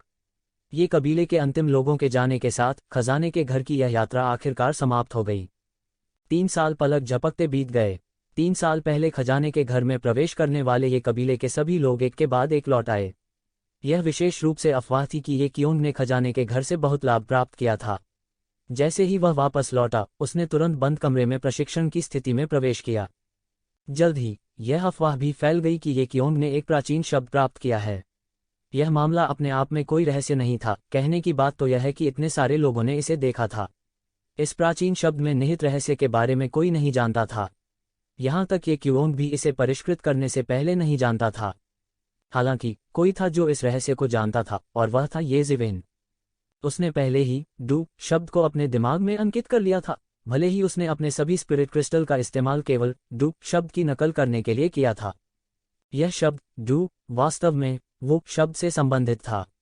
ये जिवेन के दिमाग में ये दो शब्द एक दूसरे को प्रतिबिंबित कर रहे थे। बाद में ये कियोंग के खुद से 3 लोगों के खिलाफ लड़ने और टेंग टोंगटियन और अन्य 2 को पूरी तरह से दबाने की खबर भी उजागर हुई। एक समय के लिए ये कबीले का मनोबल बढ़ गया। नानबातियन के नाम पर एक बार फिर से उत्साह से चर्चा हुई। इन अफवाहों में येशिवेन के बारे में कुछ अफवाहें भी कई अन्य में शामिल थीं। क्योंकि ये कियोंग की चमकदार प्रतिभा की तुलना में येशिवेन कुछ भी नहीं थी। जब ये जिवेन ये कबीले में वापस आया तो ये जुनहाए और अन्य पहले ही लुओए शहर लौट चुके थे। वे मूल रूप से शताब्दी पुश्तैनी पूजा समारोह में भाग लेने आए थे, इसलिए वे यहाँ स्थायी रूप से नहीं रहेंगे। हालांकि ये जिवेन ने अभी भी लुओए शहर की मुख्य शाखा के प्रांगण में संपर्क बिंदु पर रहने का विकल्प चुना। इस बार ये जिवेन के पास खजाने के घर से बहुत अच्छी फसल थी, यहाँ तक ये कियोंग से भी ज्यादा। हालांकि उसके पास आराम करने का समय नहीं था। जैसे ही वह छोटे से प्रांगण में लौटा, उसे कानून प्रवर्तन हॉल से एक संदेश मिला कि ये जेंटियन उसे देखना चाहता है। ये जिवेन को पता नहीं क्यों, लेकिन चूंकि यह मामला था, वह जाएगा। ये जिवेन कानून प्रवर्तन शहर के लिए रवाना हुई। 3 साल पहले से कोई अंतर नहीं था। हालांकि ये जिवेन की मानसिकता में भारी बदलाव आया था। उस समय ये जिवेन कानून के चरण के दायरे के तीसरे या चौथे स्तर पर सिर्फ एक बच्चा था। अब वह पहले से ही आधे कदम के आकाशीय क्षेत्र के विशेषज्ञ को मार सकता था। आधे अधूरे स्काई ह्यूमन स्टेज विशेषज्ञों को कम मत समझो। ट्रू स्काई ह्यूमन स्टेज विशेषज्ञ शायद ही कभी व्यक्तिगत रूप से कार्रवाई करेंगे। उनमें से ज्यादातर अपना समय खेती के पीछे हटने में व्यतीत करेंगे। इस प्रकार जो वास्तव में विभिन्न संगठनों के प्रभारी थे वे आधे अधूरे स्काई ह्यूमन स्टेज विशेषज्ञ थे। उन्हें संगठन की रीढ़ और स्तंभ माना जा सकता है। इस बार येशिवेन ने येसुए को नहीं देखा। उसने सुना कि येसुए अभी भी बंद कमरे में प्रशिक्षण ले रही थी। ऐसा लग रहा था कि सभी जीनियस या तो बंद कमरे में प्रशिक्षण ले रहे हैं या बंद कमरे में प्रशिक्षण लेने की तैयारी कर रहे हैं। सब कुछ आगामी इंपीरियल कोर्ट स्ट्रगल की तैयारी में था। यह मानव जाति के सभी प्रतिभाओं की एक भव्य बैठक होगी। यदि कोई वहां अपना नाम बना सकता है तो उसका नाम पूरे मानव क्षेत्र में फैल जाएगा, शायद आदिकाल में भी। येजिवेन ने जल्दी से कानून प्रवर्तन हॉल में प्रवेश किया और येजेंटियन को देखा। येजिवेन ने हॉल मास्टर को बधाई दी। येजिवेन ने सलाम किया और कहा, मैंने खजाना घर में आपके प्रदर्शन के बारे में सुना। अच्छा, बहुत अच्छा। येजेंटियन ने मेज पर रखी जानकारी के स्क्रॉल को पलटा। येजिवेन ने लापरवाही से इसे देखा और पाया कि यह सब उसके बारे में था। उनमें से कई खजाने के घर में उसके कार्यों के बारे में थे। येजिवेन थोड़ा चौंक गई। उन्होंने कानून प्रवर्तन हॉल की खुफिया एजेंसी को कम करके आंका था। सौभाग्य से येजेंटियन का कोई दुर्भावनापूर्ण इरादा नहीं था, नहीं तो परेशानी होगी। आप वास्तव में हमारे कानून प्रवर्तन हॉल से हैं, येजेंटियन ने कहा। क्या तुमने ये जिंग को मार डाला? येजेंटियन ने सबसे महत्वपूर्ण प्रश्न पूछा। हालांकि येशिवेन ने ये जिंग को मारने में संकोच नहीं किया, लेकिन इसमें कोई संदेह नहीं था कि ये जिंग जैसे प्रतिभाशाली व्यक्ति की मौत निश्चित रूप से कई उच्च अधिकारी का ध्यान आकर्षित करेगी। उल्लेख नहीं है, उसके पास अभी भी एक उच्च स्तरीय पिता ये कियान था। येजिवेन ने बिना किसी हिचकिचाहट के सिर हिलाया और कहा, हाँ, क्योंकि उस समय उन्होंने मेरे खिलाफ साजिश रची थी। मैं केवल आत्मरक्षा में वापस लड़ सकता था। येजेंटियन ने देखा कि येजिवेन ने संकोच नहीं किया और उसकी आंखों में थोड़ी प्रशंसा की चमक आ गई। अगर येशिवेन ने अभी सच छुपाया होता तो इससे वह नाखुश हो जाता और वह येशिवेन को हेय दृष्टि से देखता। हालांकि आत्मरक्षा आवश्यक थी, यह स्थिति पर भी निर्भर करता था। अगर उसे भी विश्वास नहीं हो रहा था तो येशिवेन की साजिश बहुत गहरी थी। ऐसा व्यक्ति एक आपदा था, वरदान नहीं। उस मामले में मैंने उसे मार डाला। उसने वास्तव में तुम्हारे खिलाफ साजिश रचने की हिम्मत की। येजेंटियन ये जिंग की मौत से हैरान नहीं था। उसने वास्तव में येशिवेन के खिलाफ साजिश रची थी। यह मौत को दावत देना नहीं था तो क्या था? लेकिन आपको पता होना चाहिए कि हालांकि मैं इस मामले को आगे नहीं बढ़ाऊंगा, लेकिन मुझे डर है कि बूढ़ा हरामी ये कियान इसे जाने नहीं देगा। उसने सैकड़ों वर्षों तक ये जिंग की खेती की और आखिरकार उसे बाहर निकाल लिया। बस जब वह प्रसिद्ध होने वाला था ये परिवार में, वह तुम्हारे द्वारा मारा गया था। मुझे डर है कि वह अब दंगा करने जा रहा है। येजिवेन के चेहरे पर थोड़ी कड़वी मुस्कान दिखाई दी, लेकिन फिर उसने कहा, तो उसे आने दो।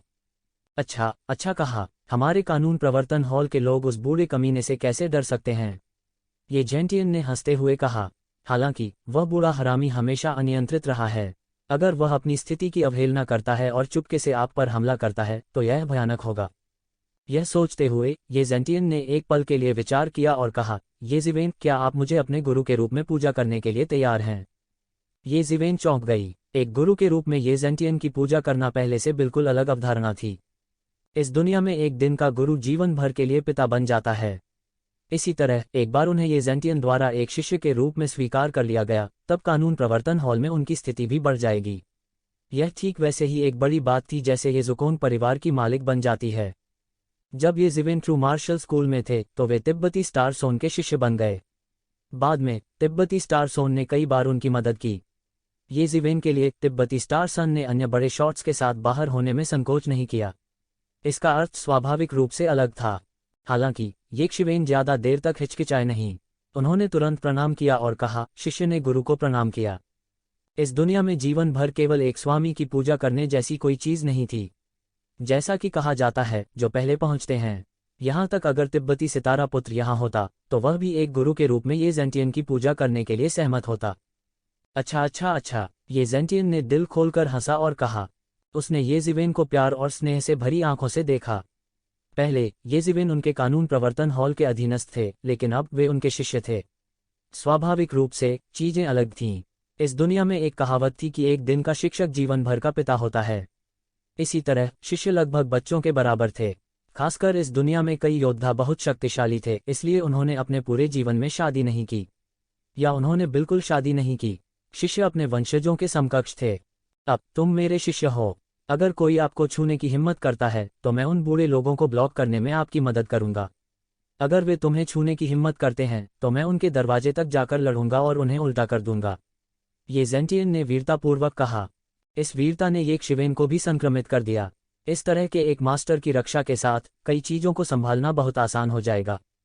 हालांकि आपको युवा पीढ़ी के उन लड़कों से खुद ही निपटना होगा। ये भी आपके प्रशिक्षण का हिस्सा हैं। यदि आप इन लोगों से निपट भी नहीं सकते हैं तो आप मुझे बहुत निराश करेंगे, ये जेंटियन ने कहा।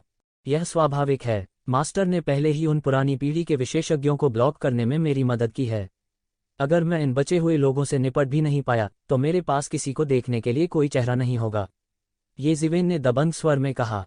अच्छा कहा। हालांकि आपकी साधना का समय अभी भी बहुत कम है। आपको येसुए और अन्य लोगों की तुलना में श्रेष्ठ माना जा सकता है। हालांकि आप अभी भी 5 टायरेंट्स के उन 5 लड़कों की तुलना में कमी कर रहे हैं। ये जेंटियन लॉ एनफोर्समेंट हॉल के हॉलमास्टर थे। उनकी दृष्टि स्वाभाविक रूप से बहुत ऊंची थी। केवल 5 अत्याचारियों जैसे शीर्ष अस्तित्व ही उन्हें उन पर ध्यान दे सकते थे। वह भ्रमित नहीं था। ये जिवेन की खेती का समय अभी भी बहुत कम था। भविष्य में वह आसमान छू सकता है। शायद वह भगवान के बच्चे को भी हराने में सक्षम हो। हालांकि वर्तमान में वह अभी भी एक युवा बाज था और उसे संरक्षित करने की आवश्यकता थी। भविष्य में वह आसमान की उड़ान भरेगा। ये जिवेन हैरान नहीं था क्योंकि उसका लक्ष्य भी 5 अत्याचारियों के स्तर तक पहुंचना था। चूंकि आप पहले से ही मेरे शिष्य हैं तो अब से मैं आपकी साधना में व्यक्तिगत रूप से आपका मार्गदर्शन करूंगा, ये जेंटियन ने कहा। मैंने आपकी जानकारी भी देखी है। जब से आप ये परिवार में वापस आए हैं आपकी खेती छलांग और सीमा से आगे बढ़ गई है। यह वास्तव में बहुत शक्तिशाली है, लेकिन साथ ही इसने कई छिपे हुए खतरों को पीछे छोड़ दिया है। ये जिवेन कहने वाला था कि यह असंभव था, लेकिन उसने ये जेंटियन को यह कहते हुए देखा, मुझे पता है कि तुम क्या कहना चाहते हो। तुम्हारी नींव बहुत ठोस है। यह वास्तव में मेरे जीवन में सबसे अच्छा है। हालांकि आपको यह समझना चाहिए कि मार्शल आर्ट की साधना का मार्ग मार्शल आर्ट के अभ्यास तक ही सीमित नहीं है। मैं आपसे पूछता हूँ, मार्शल आर्ट का सार क्या है? मार्शल आर्ट का सार स्वर्ग की इच्छा के विरुद्ध जाना और अपने भाग्य को बदलना है, ये जिवेन ने कहा। ये जिवेन बिना किसी झिझक के बोल उठे। बहुत से लोगों के लिए वे बिल्कुल ऐसे शब्द नहीं कहेंगे। हालांकि ये जिवेन अलग थी। ये मुंह बहुत पहले से उसके साथ थे, इसलिए उनकी दृष्टि एक साधारण योद्धा से कहीं अधिक ऊंची थी। शुरुआत से ही वह मार्शल आर्ट की खेती को देखने के लिए एक बहुत ही उच्च प्रारंभिक बिंदु पर खड़ा था और प्रभाव स्वाभाविक रूप से असाधारण था। यह सही है, मार्शल आर्ट का सार बहादुर और निर्मम होना नहीं है। यह सही है, मार्शल आर्ट का सार बहादुर और निर्दयी होना नहीं है। नहीं, यह जीवित रहने के लिए प्राचीन पूर्वजों द्वारा बनाई गई किसी प्रकार की लड़ाई की तकनीक है। संक्षेप में, यह स्वर्ग को चुनौती देना और अपने भाग्य को बदलना है। हमारी मानव जाति अपने छोटे जीवन काल के लिए प्रसिद्ध है। अगर हम अभ्यास नहीं करते हैं तो भले ही हम लिंकी से भरे स्थान पर रहते हों, हम केवल 100 साल ही जी सकते हैं। अंत में लोग मृत्यु से डरते हैं और लंबे समय तक जीने के लिए उन्होंने सभी प्रकार की साधना विधियों का निर्माण किया है। स्वर्ग को चुनौती देना साधना का सार है। विभिन्न मार्शल तकनीकों और चालों के लिए वे इस प्रक्रिया से ही प्राप्त हुए हैं। यद्यपि यह नहीं कहा जा सकता कि वे सर्वथा अप्रासंगिक हैं, किंतु वास्तविक सार की तुलना में वे अभी भी नगण्य हैं। सच्चा सार स्वर्ग के रास्ते को समझना है ताकि एक दिन कोई स्वर्ग को चुनौती दे सके और अपने भाग्य को बदल सके, सब कुछ बदल सके और इस प्रकार अनंत जीवन के लक्ष्य को प्राप्त कर सके। ये जेंटियन ने ये जिवेन को समझाया। ये जिवेन ने सिर हिलाया। केवल वे लोग जो पर्याप्त रूप से मजबूत नहीं थे ने सोचा कि मार्शल आर्ट की साधना प्रचंडता से लड़ने के लिए थी। वास्तव में सब कुछ केवल अमरत्व के लिए था। यह एक आकर्षक शब्द था। इस शब्द की धार को छूने के लिए ही सभी स्वामी और सर्वशक्तिमान ने अपने पूरे जीवन का अभ्यास किया था। यह मार्शल आर्ट की खेती का मूल था। चूंकि आप इस बिंदु को समझते हैं तो आपको यह समझना चाहिए कि स्वर्गीय मार्ग को समझना सभी साधना का मूल है, विशेष रूप से आपके स्तर पर। आपको स्वर्गीय मार्ग के अस्तित्व को महसूस करने में भी सक्षम होना चाहिए। हमारे लिए स्वर्गीय मार्ग समान है एक विशाल पिंजरा, हमें उसमें धंक रहा है। हम इस पिंजरे से बंधे नहीं रहने के लिए अपने पूरे जीवन का अभ्यास करते हैं, ये जेंटियन ने कहा। ये जिवेन ने सिर हिलाया। उन्हें इसकी गहरी समझ भी थी। सामान्य लोगों के लिए स्वर्गीय मार्ग कुछ ऐसा था जिसे देखा या छुआ नहीं जा सकता था। हालांकि साधना का स्तर जितना ऊंचा होता है उतना ही अधिक वे स्वर्गीय मार्ग के अस्तित्व को महसूस कर सकते हैं। यह एक भ्रमपूर्ण अस्तित्व नहीं था, बल्कि एक वास्तविक अस्तित्व था। उनके पिछले जीवन के कंप्यूटर में प्रोग्राम की तरह संपूर्ण स्वर्गीय तरीका अनगिनत प्रोग्राम से बना एक सुपर कंप्यूटर जैसा था। कोई योद्धा चाहे कितना भी अभ्यास करे, वह इस सुपर कंप्यूटर के दायरे में ही होना चाहिए जिसमें स्वयं अभ्यास भी शामिल है। हालांकि यह स्वर्ग की अवहेलना करने और किसी के भाग्य को बदलने के लिए जाना जाता था, लेकिन वास्तव में यदि स्वर्गीय तरीके के नियमों ने इसकी अनुमति नहीं दी तो एक योद्धा के लिए अभ्यास करना असंभव था। इस स्वर्गीय मार्ग के कार्यक्रम ने मानव जीवन सहित दुनिया में सब कुछ निर्धारित किया। जब तक कोई एक निश्चित स्तर पर पहुंचता है, वे स्वाभाविक रूप से वृद्धावस्था में मर जाते हैं। यह सब कुछ नियंत्रित करने वाली एक रहस्यमय शक्ति थी, और तथाकथित अमृतत्व ऐसा था जब कोई इन ऑपरेटिंग नियमों को समझता था और प्रोग्राम कोड का एक और सेट लिखता था और पूरे प्रोग्राम को संशोधित करता था ताकि एक व्यक्ति अपने जीवनकाल के अंत के बाद मिटाए जाने के भाग्य से बच सके। दूसरे शब्दों में, पूरे कार्यक्रम में एक छोटे से कोड से एक प्रोग्राम में एक भव्य परिवर्तन, एक प्रोग्राम जो कोड को बदल सकता है और एक प्रोग्राम जो प्रोग्राम में हेरफेर कर सकता है। यह एक बहुत बड़ा गैप था जिसे पार करने की जरूरत थी। केवल पेपर को देखने से ही कोई भी यह देख सकता था कि अंत में यह कितना कठिन था। यह वैसा ही था जैसे पृथ्वी पर लोग कैसे सोच सकते हैं कि एक दिन एक कोड एक प्रोग्राम बन जाएगा। और स्वर्गीय तरीके को समझने के लिए सबसे महत्वपूर्ण बात यह है कि ज्ञानी होना और सादृश्य द्वारा समझने में सक्षम होना। आप जितने अधिक जानकार होंगे, आपके लिए अभ्यास करना उतना ही आसान होगा। क्या आप समझते हैं? ये जेंटियन ने ये जिवेन को देखा और कहा। ये जिवेन ने सिर हिलाया, जैसे अगर कोई स्वर्ग को चुनौती देने और अपने भाग्य को बदलने के लक्ष्य को प्राप्त करने के लिए कार्यक्रम को वास्तव में संशोधित करना चाहता है, तो उसे कम से कम सही मायने में समझना चाहिए कि कैसे यह कार्यक्रम कमियों को खोजने के लिए काम करता है और खुद को अमर बनाने के लिए इसे ठीक करता है। और अब आप उस स्तर पर हैं जहां आपके पास इस तरह के ज्ञान के संचय की कमी है। आपकी प्रगति बहुत तेज है। हालांकि मुझे नहीं पता कि आपकी पिछली साधना कैसी थी। जब से आप ये कबीले में वापस आए, तब से आप प्रगति कर चुके हैं। 10 साल से भी कम समय में यह स्तर। मैं कमोबेश देख सकता हूं कि आपकी हड्डी की उम्र ज्यादा से ज्यादा 200 साल पुरानी है। आपको बहुत युवा माना जा सकता है। ये जेंटियन ने कहा, वर्तमान में आपको बहादुरी से आगे बढ़ने की आवश्यकता नहीं है। अगर यह केवल ऊर्जा का संचय है तो यह हमारे ये कबीले के लिए बहुत आसान है। आपको इसके बारे में चिंता करने की जरूरत नहीं है। हालांकि वर्तमान में आपके पास इस ज्ञान के संचय की कमी है। हो सकता है कि आप इसे अभी महसूस न करें, लेकिन जब आप आधे चरण वाले स्वर्ग क्षेत्र के अंतिम चरण तक साधना करते हैं तो आप इस कदम पर सैकड़ों वर्षों या सैकड़ों वर्षों तक अटके रह सकते हैं। स्वर्ग क्षेत्र एक पूरे नए क्षेत्र का प्रतिनिधित्व करता है जो स्वर्ग और मनुष्य की एकता का प्रतिनिधित्व करता है। आपकी वर्तमान स्थिति काफी दूर है। ये ज्ञान यीशु और अन्य लोगों की तरह वे कई वर्षों से इस ज्ञान को प्राप्त कर रहे हैं ताकि वे अपनी स्वयं की साधना से मेल खाने के लिए अपने दायरे को बढ़ा सकें। यह एक दूसरे के पूरक हैं। यही वजह है कि उनकी खेती बिजली की गति से आगे बढ़ रही है। ये कबीले के वित्तीय और भौतिक संसाधनों के साथ, जब तक उनकी समझ बढ़ती है, ताकत का बढ़ना संसाधनों को जमा करने की बात है। यह सबसे आसान काम है। ये जेंटियन ने कहा, अब आपको जो चाहिए वह बहादुरी से आगे बढ़ना नहीं है। अगर यह केवल ऊर्जा का संचय है तो यह हमारे ये कबीले के लिए बहुत आसान होगा। हमारा ये कबीला अनगिनत वर्षों से प्राचीन बैरेंस महाद्वीप में स्थापित है। हमारे पास इस तरह के संसाधनों की सबसे कम कमी है, खासकर आप जैसे जीनियस के लिए। हमारा ये कबीला हमारे सभी संसाधनों के पालन पोषण का लक्ष्य है। तभी ये शिवेन को एहसास हुआ। कोई आश्चर्य नहीं कि उन प्रतिभाओं की साधना दूसरे से तेज थी। तथाकथित संचय शक्ति का संचय नहीं था, और यह ये जिवेन की स्पिरिट क्रिस्टल प्राप्त करने की विधि से अलग था। ये क्लान उनके लिए ये सब प्रदान करेगा।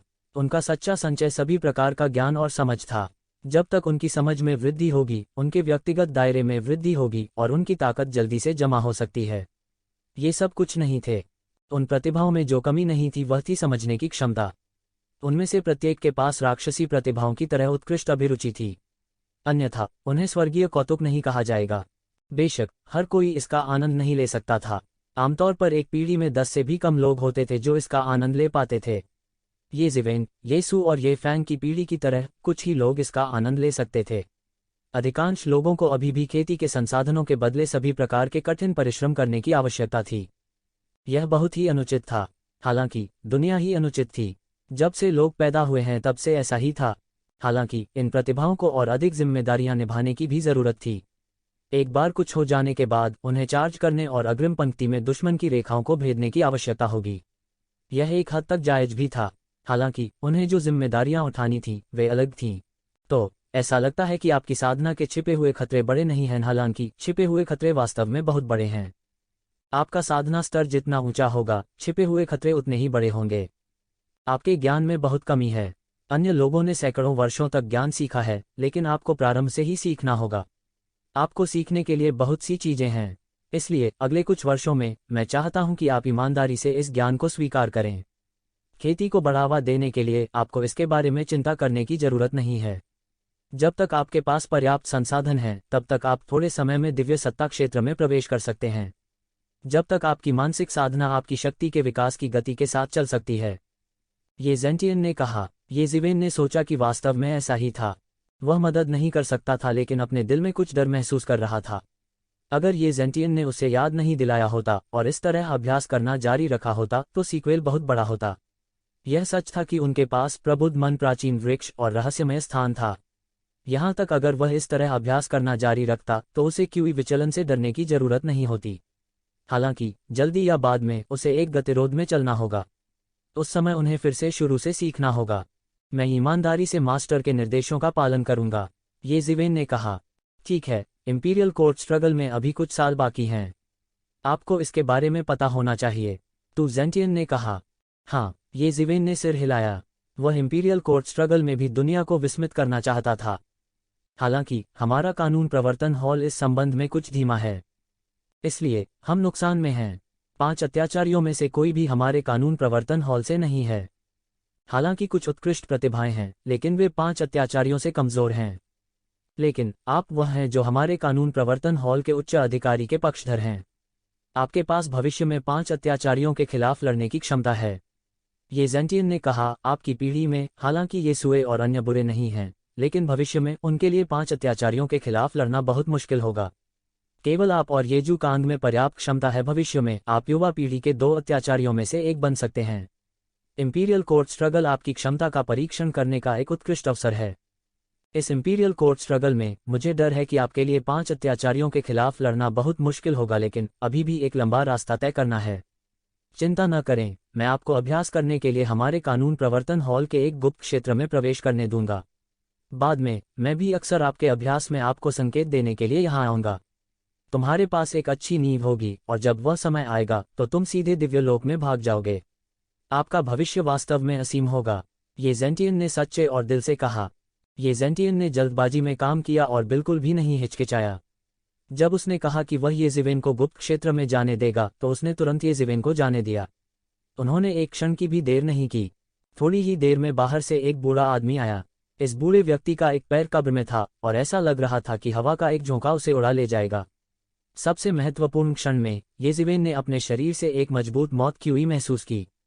देवदूत की 5 अवनति उसके शरीर पर पहले ही उतर चुकी थी और उसका पूरा शरीर बूढ़ा हो रहा था। बूढ़े की तरह दिखने वाला हर व्यक्ति वास्तव में बूढ़ा नहीं होता। वास्तव में अत्याचारी योद्धाओं के लिए उनकी उपस्थिति इच्छानुसार बदली जा सकती थी। वास्तव में उनके स्वरूप में परिवर्तन की परवाह किसी ने नहीं की। आखिरकार यह सिर्फ एक बदबूदार त्वचा का थैला था और अगर कोई इसकी परवाह करता है तो यह समय की बर्बादी होगी। एंजल के 5 पतन की इस तरह की भावना ये ज़िवेन ने भी युआन स्कूल के पुराने प्रमुख से महसूस की थी। यह एक प्रकार की वास्तविक निराशा और मृत्यु के निकट की स्थिति थी। उस समय इस तरह की स्थिति ने ये ज़िवेन को एक बड़ा झटका दिया था। इसने उसे हर मिनट और हर सेकंड कड़ी मेहनत करने के लिए मजबूर किया ताकि वह भविष्य में एक दिन ऐसा न बने। लेकिन फिर भी ये ज़िवेन को अभी भी अपने शरीर से दिव्य क्षेत्र के गुरु की आभा का निशान महसूस हो रहा था। स्वर्ग और पृथ्वी के साथ इस तरह का पूर्ण एकीकरण, एक के रूप में दिव्य अस्तित्व का क्षेत्र, अत्यंत गहरा था। अगर कोई अपनी आंखें बंद कर लेता और महसूस करने के लिए अपनी दिव्य भावना का उपयोग करता तो इस बूढ़े व्यक्ति का शरीर एक प्रचंड तूफान की तरह था। यह है, ये ज़िवेन ने पूछा। आप उसे और ये कह सकते हैं यह वरिष्ठ मेरे कानून प्रवर्तन हॉल में अत्यंत वरिष्ठ है। भविष्य में वह अगले कुछ वर्षों तक आपकी साधना का मार्गदर्शन करने के लिए उत्तरदायी होगा। आपको उसका सम्मान करना चाहिए जैसे आप मेरा सम्मान करते हैं, क्या आप समझते हैं? ये ज़ेंटियन ने कहा। ये ज़िवेन के दिल में थोड़ा सा झटका लगा।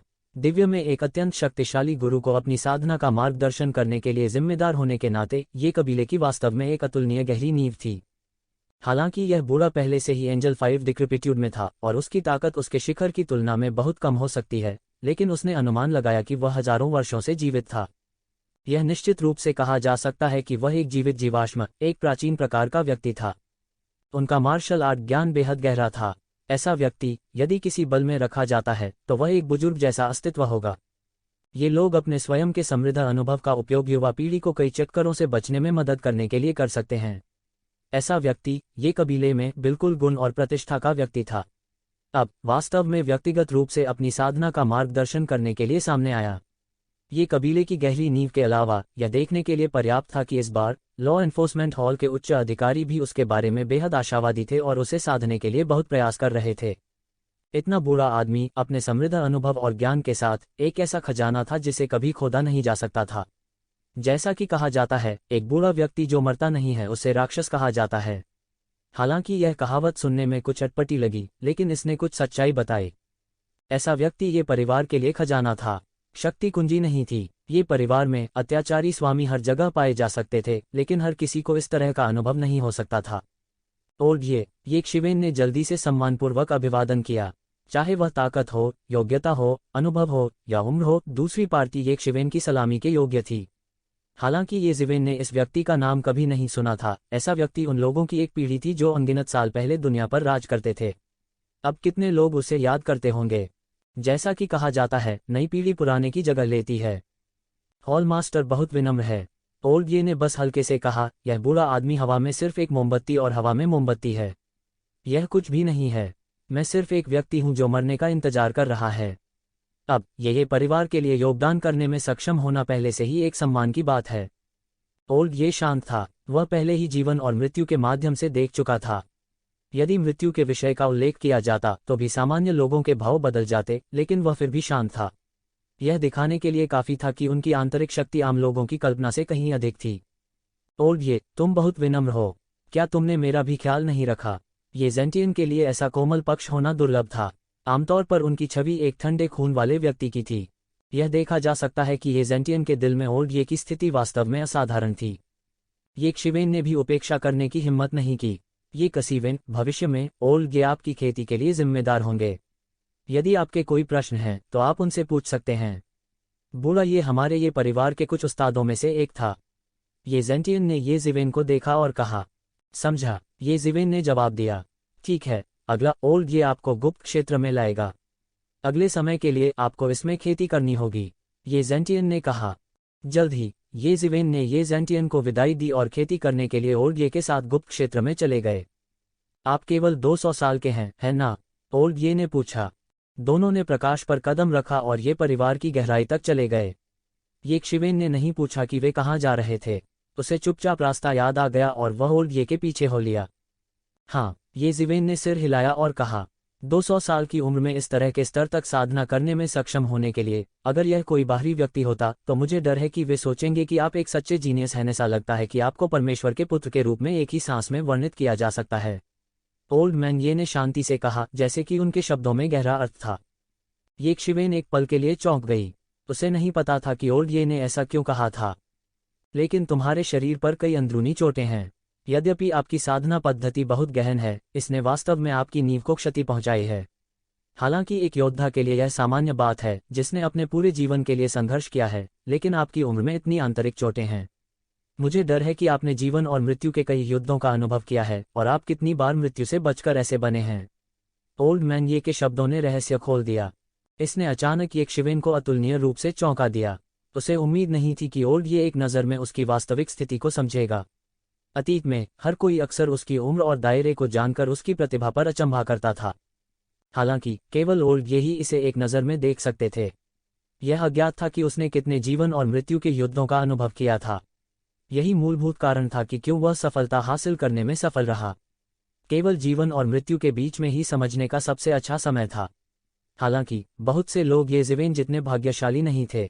ज्यादातर समय वे कुछ समझ पाते इससे पहले ही उनकी मौके पर ही दर्दनाक मौत हो जाती थी। बस इसके आधार पर ये जिवेन को पुराने ये को एक नई रोशनी में देखने के लिए पर्याप्त था। ओल्ड ये परिवार के शीर्ष विशेषज्ञों में से एक होने के योग्य था। उनके शब्द असाधारण थे। यह ठीक इसी वजह से है कि मैं हॉल मास्टर के साथ अपनी पूरी ताकत से आपको प्रशिक्षित करने के लिए तैयार हो गया। एक उच्च सहज प्रतिभा होने का कोई मतलब नहीं है। ये परिवार में अनगिनत विशेषज्ञ हैं और प्रतिभाशाली लोग अनंत हैं। हालांकि जो लोग अंत में शिखर तक पहुंच सकते हैं, जरूरी नहीं कि वे युवा होने पर उत्कृष्ट हों। एक जीवन काल अभी भी बहुत लंबा है। दृढ़ता और दृढ़ता ही शिखर तक पहुंचने का एकमात्र तरीका है, ओल्ड ये ने कहा, और आपके पास इतनी दृढ़ता और दृढ़ता है। सबसे महत्वपूर्ण बात, आपकी किस्मत अच्छी है। भाग्य, शायद आप इसे स्वीकार नहीं करते। आपकी राय में आपने अपने हाथों पर भरोसा करके सब कुछ कमाया है। आपने अपने नंगे हाथों से शुरुआत की है।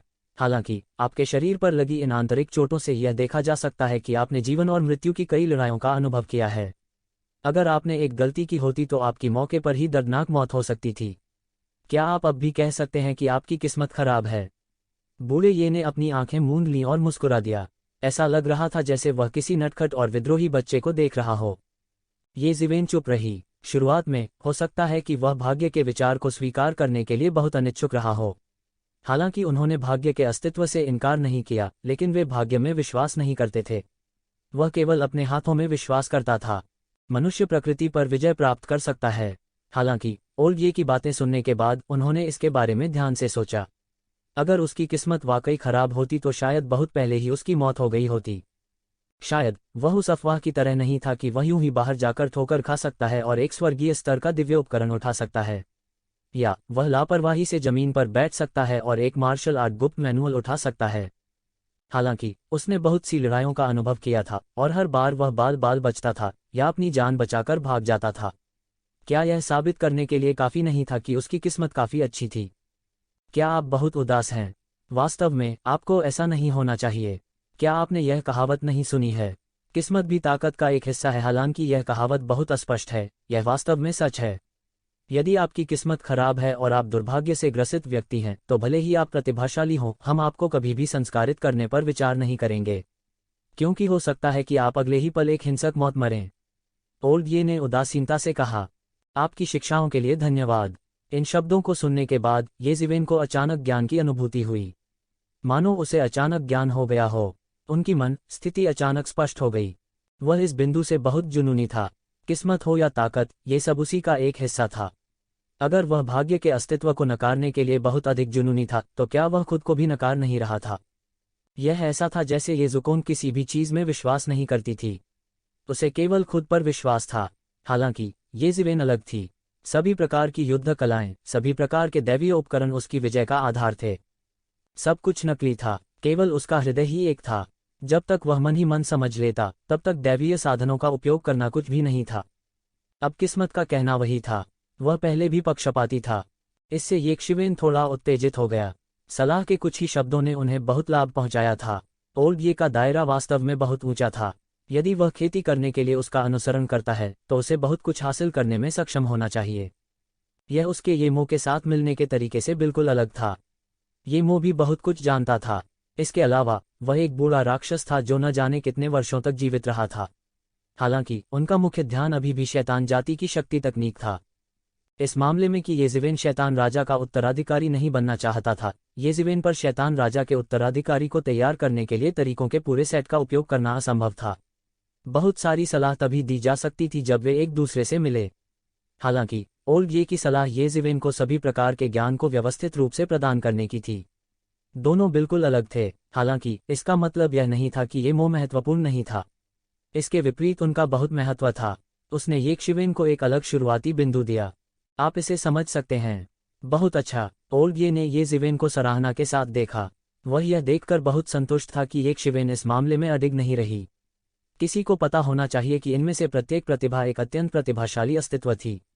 हालांकि साथ ही वे अनियंत्रित भी थे। उनमें से प्रत्येक के पास एक जिद्दी स्वभाव था जिसे वापस नहीं खींचा जा सकता था। उन्हें सलाह देना बहुत कठिन था। दूसरे शब्दों में, वास्तव में प्रत्येक शीर्ष विशेषज्ञ एक ऐसा अनियंत्रित अस्तित्व था। येजिवेन ने ये परिवार की गहराई तक ओल्ड ये का अनुसरण किया। यह हमारे ये परिवार का एक गुप्त क्षेत्र है। यह बहुत पुराना है। यह कई वर्षों से अस्तित्व में है। यहाँ तक मुझे नहीं पता कि यह कितने वर्षों से है। हमारे ये परिवार के अनगिनत प्रतिभाओं को इस जगह पर खेती की गई है। इस जगह में पितृसत्ता भी शामिल है, ओल्ड ये ने कहा। येशिवेन ने यह सुना और चुपके से अवाक रह गई। यहाँ तक कि ये परिवार के कुलपति भी इस स्थान पर खेती करते थे। यह इतना लंबा हो गया है कि मुझे इसका नाम भी नहीं पता है। हम इसे गुप्त क्षेत्र नंबर 1 कहते हैं, ओल्ड ये ने कहा। गुप्त क्षेत्र नंबर 1। येजिवेन ने इस नाम को पढ़ा और इसे अपने दिल में याद किया। गुप्त क्षेत्र नंबर 1 में न केवल हमारे कानून प्रवर्तन हॉल के विशेषज्ञ हैं, कई अन्य संगठनों के विशेषज्ञ भी हैं। वास्तव में हमारे ये परिवार के विशेषज्ञ ही नहीं हैं, हमारे ये परिवार के कई विशेषज्ञ भी हैं जो एक ही उपनाम साझा नहीं करते हैं, ओल्ड ये ने कहा। अन्य उपनामों के विशेषज्ञ। येज़िवेन ने याद किया कि ये परिवार में न केवल बड़ी संख्या में कबीले के लोग थे, बल्कि अन्य उपनामों के कई विशेषज्ञ भी थे जिनके पास ये परिवार का खून था। उदाहरण के लिए, यदि पिता ये परिवार का सदस्य था तो उस व्यक्ति का उपनाम ये होगा। स्वाभाविक रूप से वह ये परिवार का एक प्रामाणिक विशेषज्ञ होगा। हालांकि यदि माँ ये परिवार की सदस्य थी तो उसके पिता दूसरे परिवार के सदस्य थे। इस मामले में हालांकि उनका उपनाम ये नहीं था, लेकिन ये परिवार के लिए ये लोग वास्तव में ये परिवार के रक्त रेखा के लोग थे। उन्हें ये परिवार के शिष्यों के रूप में भी माना जाता था। इसके अलावा कुछ बच्चे जो समान शक्तिशाली ताकतों में शादी करते हैं वे अपने पिता के पक्ष में वफादार होंगे। कुछ बच्चे जो कमजोर ताकतों में शादी करते हैं वे ये परिवार के प्रति वफादार होंगे। इसके अलावा ये परिवार भी ईमानदारी से इन प्रतिभाओं की भर्ती कर रहा था। विभिन्न तरजीही नीतियां थीं जो ये परिवार के शिष्यों से भी बदतर नहीं थीं। वास्तव में वे अपना उपनाम बदलकर ये भी कर सकते थे। जो भी हो, उनके आधे शरीर में ये परिवार का खून था। बस इतना था कि उनके माता पिता अलग थे, इसलिए कोई फर्क नहीं पड़ा।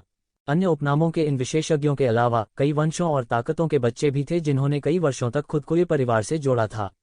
उनके कुलों ने बहुत पहले से खुद को ये परिवार से जोड़ लिया था। वे लंबे समय से ये परिवार के साथ बंधे हुए थे। उन्हें एक दूसरे से अलग करना असंभव था। यदि ये बच्चे उत्कृष्ट होते तो वे ये परिवार का प्रशिक्षण भी प्राप्त कर सकते थे। उन्हें ये परिवार में लगातार भर्ती किया जाएगा। तब ये परिवार की बेटियां उनसे शादी करेंगी और अगली पीढ़ी को और भी उत्कृष्ट जन्म देंगी। इस तरह पीढ़ी दर पीढ़ी यह सुनिश्चित किया गया कि ये परिवार के पास विशेषज्ञों की एक सतत धारा हो। नई पीढ़ी में अनगिनत जीनियस थे। मुसीबत के समय में भी ये विदेशी विशेषज्ञ ये परिवार के शिष्यों से भी अधिक वफादार और समर्पित थे। बेशक हर जगह हमेशा कुछ मैल और मैल थे, लेकिन तुलना में ये परिवार की नीति बिल्कुल सही थी। इसलिए उन्होंने ये परिवार की सेवा के लिए अनगिनत विशेषज्ञों की भर्ती की, जिससे उन्हें ये परिवार के विशेषज्ञों के साथ बराबरी पर रहने का अवसर मिला।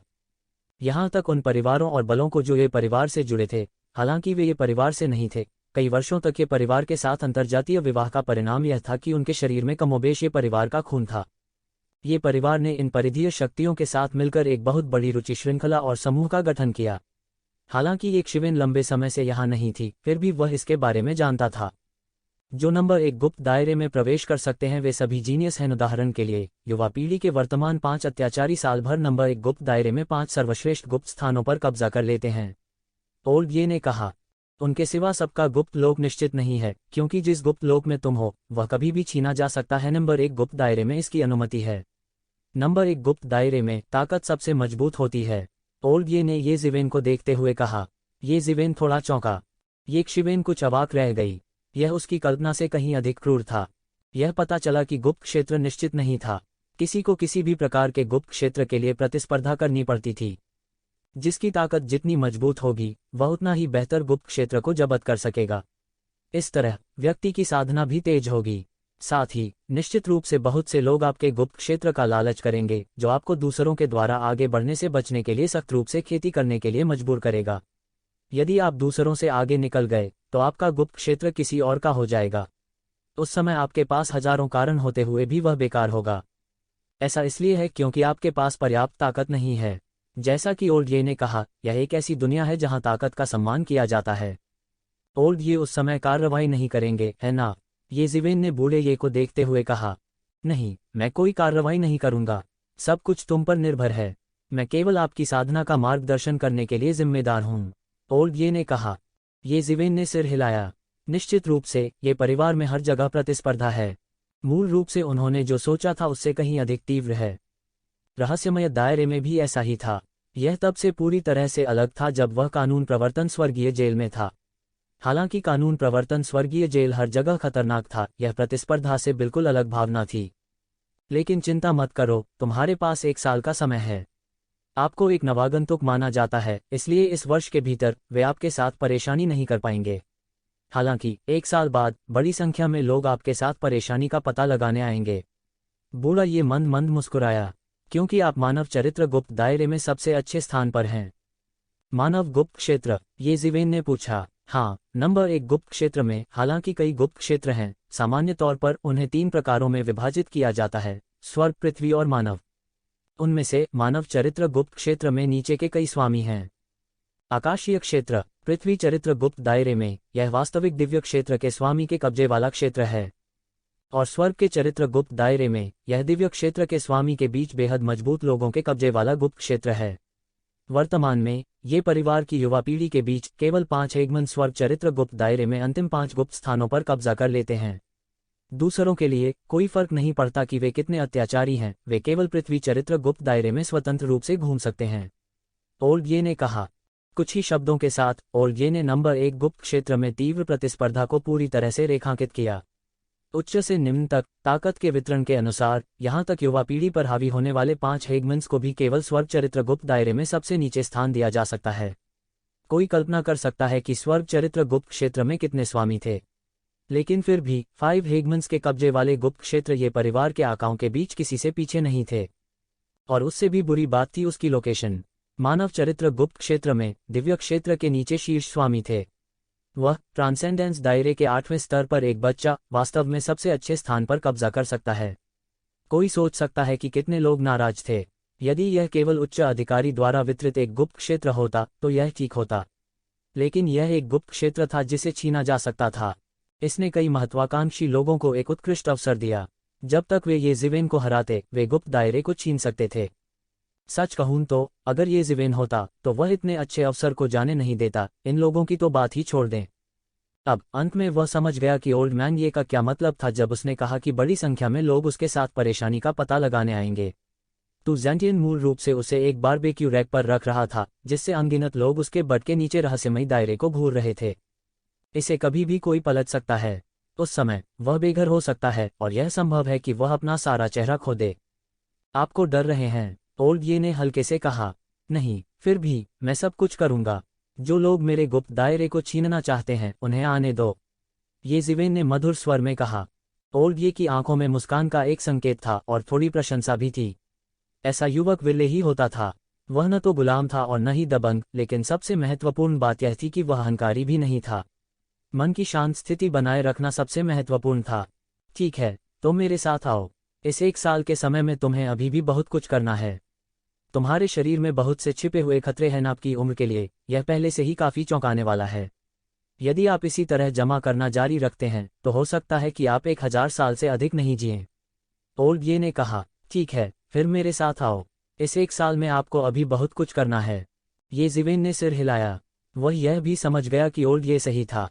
यदि वह फीनिक्स पुनर्जनन तकनीक का उपयोग करना जारी रखता है और अपने शरीर पर लगी चोटों को ठीक करने के लिए अपने जीवन का उपभोग करता है तो वह 1000 साल से अधिक जीवित नहीं रह सकता है और दुखद रूप से मर जाएगा।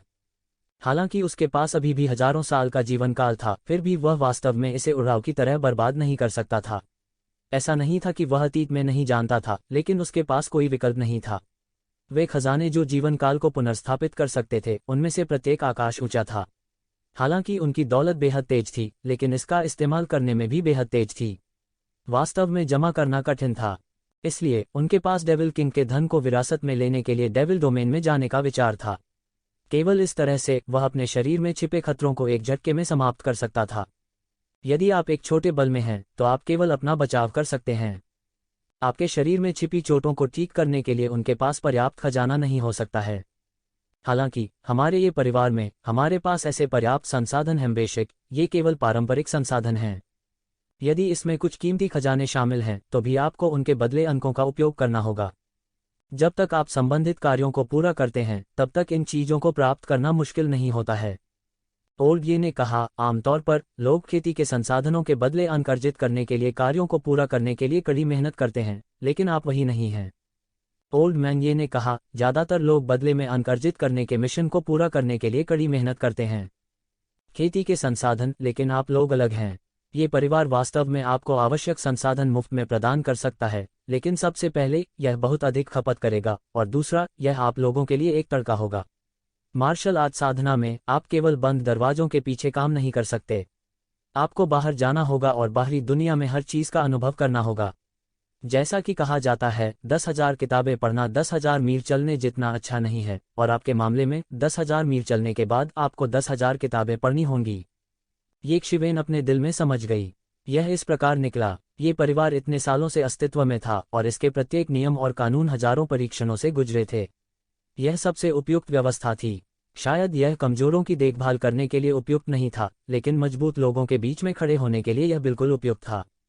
मैंने हॉल मास्टर से यह भी सुना है कि आप एक अपरंपरागत पृष्ठभूमि से हैं। आपने औपचारिक शिक्षा प्राप्त नहीं की है। अगले समय में मैं आपके इस हिस्से की भरपाई कर दूंगा, ओल्ड ये ने कहा। ये शिवेन ने बार बार सिर हिलाया और उसके चेहरे पर कुछ हद तक प्रसन्नता के भाव प्रकट हुए। कबीले में कई लोग थे जो ओल्ड ये की शिक्षाओं को सुनना चाहते थे, लेकिन उनके पास अवसर नहीं था। अब उनके पास ऐसा अवसर था। अगर ये जेंटियन के चेहरे के लिए नहीं होता तो उसे ऐसा अवसर कैसे मिल सकता था? कम से कम जहां तक वह जानता था, येसुए के लिए यह असंभव था कि उसके पास स्वर्ग की श्रेणी की ऐसी विशेषज्ञ हो जो हर समय उसके साथ संकेत देती रहे। इन स्वर्ग स्तरीय विशेषज्ञों में से हर एक का समय कीमती था, और कितने लोगों के पास युवा पीढ़ी को संकेत देने में बर्बाद करने का समय था। जिसके बारे में बोलते हुए यह ठीक था, क्योंकि ओल्ड ये के पास ज्यादा समय नहीं बचा था। वह जानता था कि उसकी मृत्यु से पहले सफलता पाना उसके लिए असंभव था, और वह अनंत जीवन के उस भ्रामक दाव तक नहीं पहुंच सका। इसलिए वह एक शिवेन को संकेत देने के लिए पहाड़ से बाहर आया था। इसके अलावा कबीले में कई खजाने हैं जो इस तरह की आंतरिक चोट के इलाज में माहिर हैं। वे किसी के जीवन काल को बढ़ा सकते हैं। ये चीजें आपको मुफ्त में प्रदान करने के दायरे में नहीं हैं। आपको व्यक्तिगत रूप से उनके लिए अपनी बातों का आदान प्रदान करना चाहिए।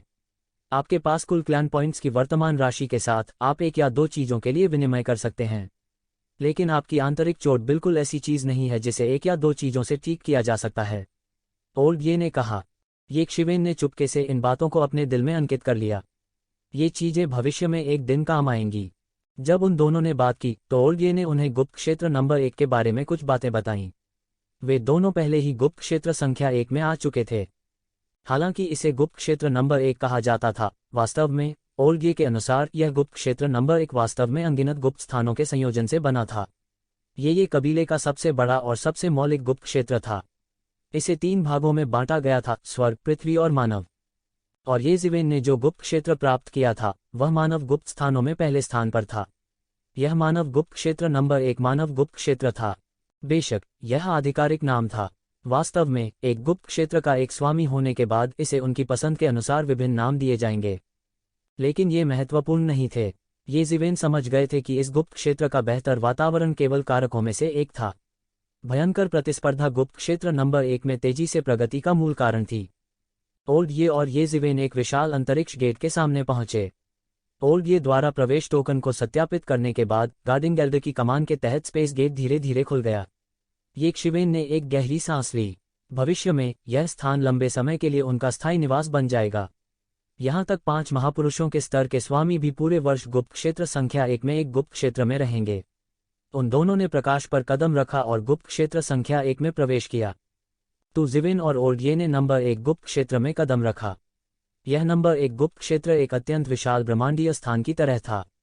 इस लौकिक अंतरिक्ष में ग्रहों ने पूरे ब्रह्मांडीय स्थान को सघन रूप से ढंक दिया। वे एक निश्चित पथ में यात्रा कर रहे थे।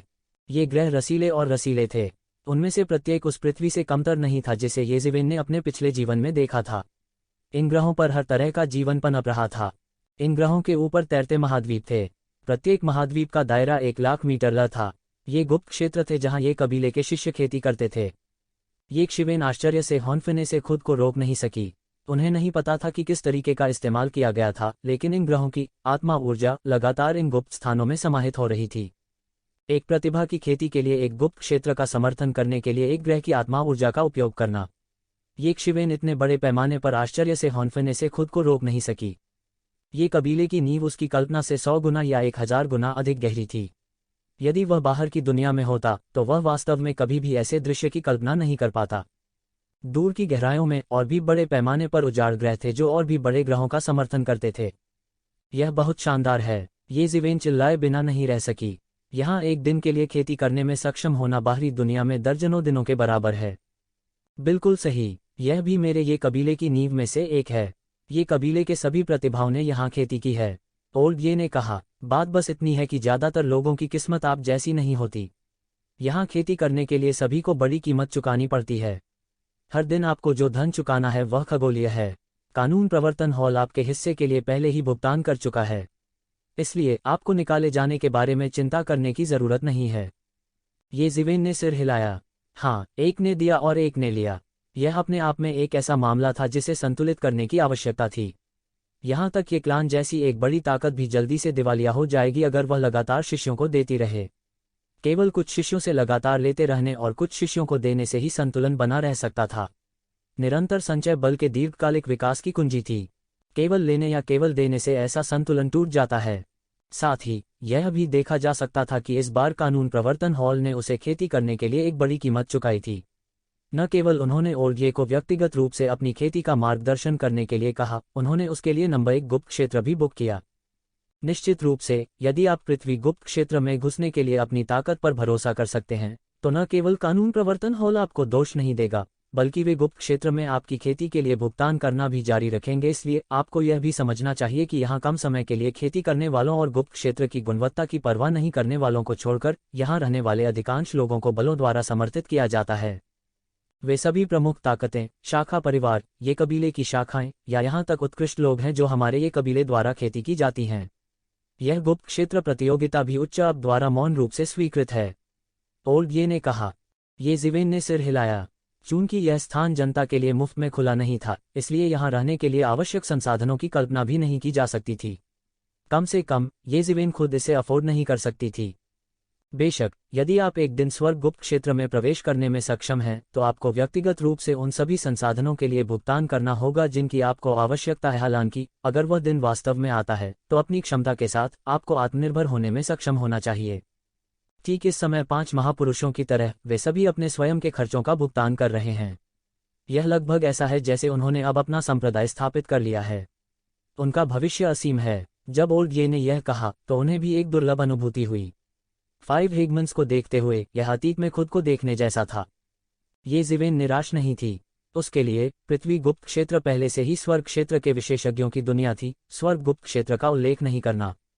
5 हिगमन्स जैसे शीर्ष विशेषज्ञों की नई पीढ़ी के अलावा कुछ पुरानी प्राचीन वस्तुएं, जीवित जीवाश्म और इसी तरह के विशेषज्ञ थे जिन्होंने अमरता के मार्ग को समझने के लिए बंद दरवाजे के प्रशिक्षण में वर्षों बिताए। यदि वह वास्तव में उस बिंदु तक पहुंचता तो येज़िवेन लंबे समय तक असाधारण होता। बस स्पिरिट क्रिस्टल जो हर दिन अपने आप संघनित होते थे अनगिनत थे। इसलिए ये क्लैन जैसे बड़े परिवार में जिस चीज की सबसे कम कमी थी वह थी स्पिरिट क्रिस्टल। येज़िवेन और ओल्डये मानव गुप्त क्षेत्र में एक के बाद एक गुप्त क्षेत्र से गुजरे। इनमें से कुछ गुप्त क्षेत्र खाली थे, विशेष रूप से गुप्त क्षेत्र जितने बाहरी थे उतने ही अधिक खाली थे। लेकिन इसी तरह वे जितने गहरे गए उतने ही कम खाली गुप्त क्षेत्र थे। इन गुप्त क्षेत्रों के अंदर पूरे गुप्त क्षेत्र पर कई अत्याचारी आभामंडल का कब्जा था और जो कोई भी संपर्क करने की कोशिश करता था उसे चेतावनी दी जाती थी। और इन गुप्त प्रदेशों के अंतर्गत आने वाले ग्रह भी जीवन शक्ति से भरपूर थे, अनगिनत जीवन थे और स्वर्ग के क्षेत्र में आधे कदम की दूरी पर अत्याचारी जानवरों की कोई कमी नहीं थी। दोनों के आगमन ने शीघ्र ही अनेक विशेषज्ञों का ध्यान आकर्षित किया। मूल रूप से उन्होंने केवल कुछ ध्यान आकर्षित किया क्योंकि वे वहां से गुजर रहे थे, लेकिन जल्द ही इन विशेषज्ञों को पता चला कि येज़िवेन का लक्ष्य वास्तव में ह्यूमन सीक्रेट टेरिटरी नंबर 1 पर जाना था। देखते ही देखते कई लोग हैरान रह गए। वह मानव गुप्त क्षेत्र संख्या 1 में क्यों जा रहा है? क्या वह जगह खाली नहीं है? हे, यह दिलचस्प है। मैंने इस व्यक्ति को पहले कभी नहीं देखा। क्या वह एक नवागंतुक है जो स्वर्ग और पृथ्वी की विशालता को नहीं जानता है? TSTS या ह्यूमन सीक्रेट टेरिटरी नंबर 1 गुणवत्ता के मामले में पहले से ही अर्थ सीक्रेट टेरिटरी के करीब है, इसलिए लागत भी सबसे महंगी है। भले ही एक सामान्य व्यक्ति इस पर कब्जा कर ले, वे इस लागत को वहन नहीं कर सकते। ऐसा लगता है कि मैंने सुना है कि कानून प्रवर्तन हॉल के मानव गुप्त क्षेत्र नंबर 1 को आरक्षित किया गया है। क्या यह बच्चा हो सकता है? यह दिलचस्प है। यह आश्चर्य की बात नहीं है कि कानून प्रवर्तन हॉल ने कार्रवाई की और मानव गुप्त क्षेत्र नंबर 1 पर कब्जा कर लिया अपने धन के साथ। वे निश्चित रूप से ऐसा कर सकते हैं, लेकिन यह बच्चा केवल लॉ मैनिफेस्टेशन दायरे के 8वें स्तर पर है। क्या वह ह्यूमन सीक्रेट टेरिटरी नंबर 1 को अपने कब्जे में ले सकता है? TSTS जब इसे लूट लिया जाएगा तो वह बुरी तरह रोएगा। अग्रिम भुगतान किया गया धन वापस नहीं लिया जा सकता है। यह जितना हो सकता है उतना दयनीय होगा। उद्धरण चिन्ह।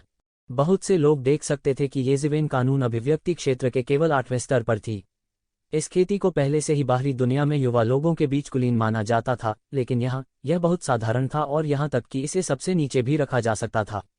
विशेष रूप से ये स्वामी, शीर्ष 100 गुप्त प्रदेशों के स्वामी, लगभग सभी शीर्ष स्वामी अर्धचरण दिव्य क्षेत्र के चरम पर थे। येज़िवेन इन लोगों की नज़रों में साधारण लग रही थी। ओल्डये जो येज़िवेन के पास खड़ा था, उन्होंने उस पर कोई ध्यान नहीं दिया। वह सिर्फ एक बूढ़ा आदमी था जिसका एक पैर कब्र में था। वह किसी भी समय वृद्धावस्था में मर सकता था, इसलिए उन्हें उसके बारे में कुछ भी असामान्य नहीं लगा।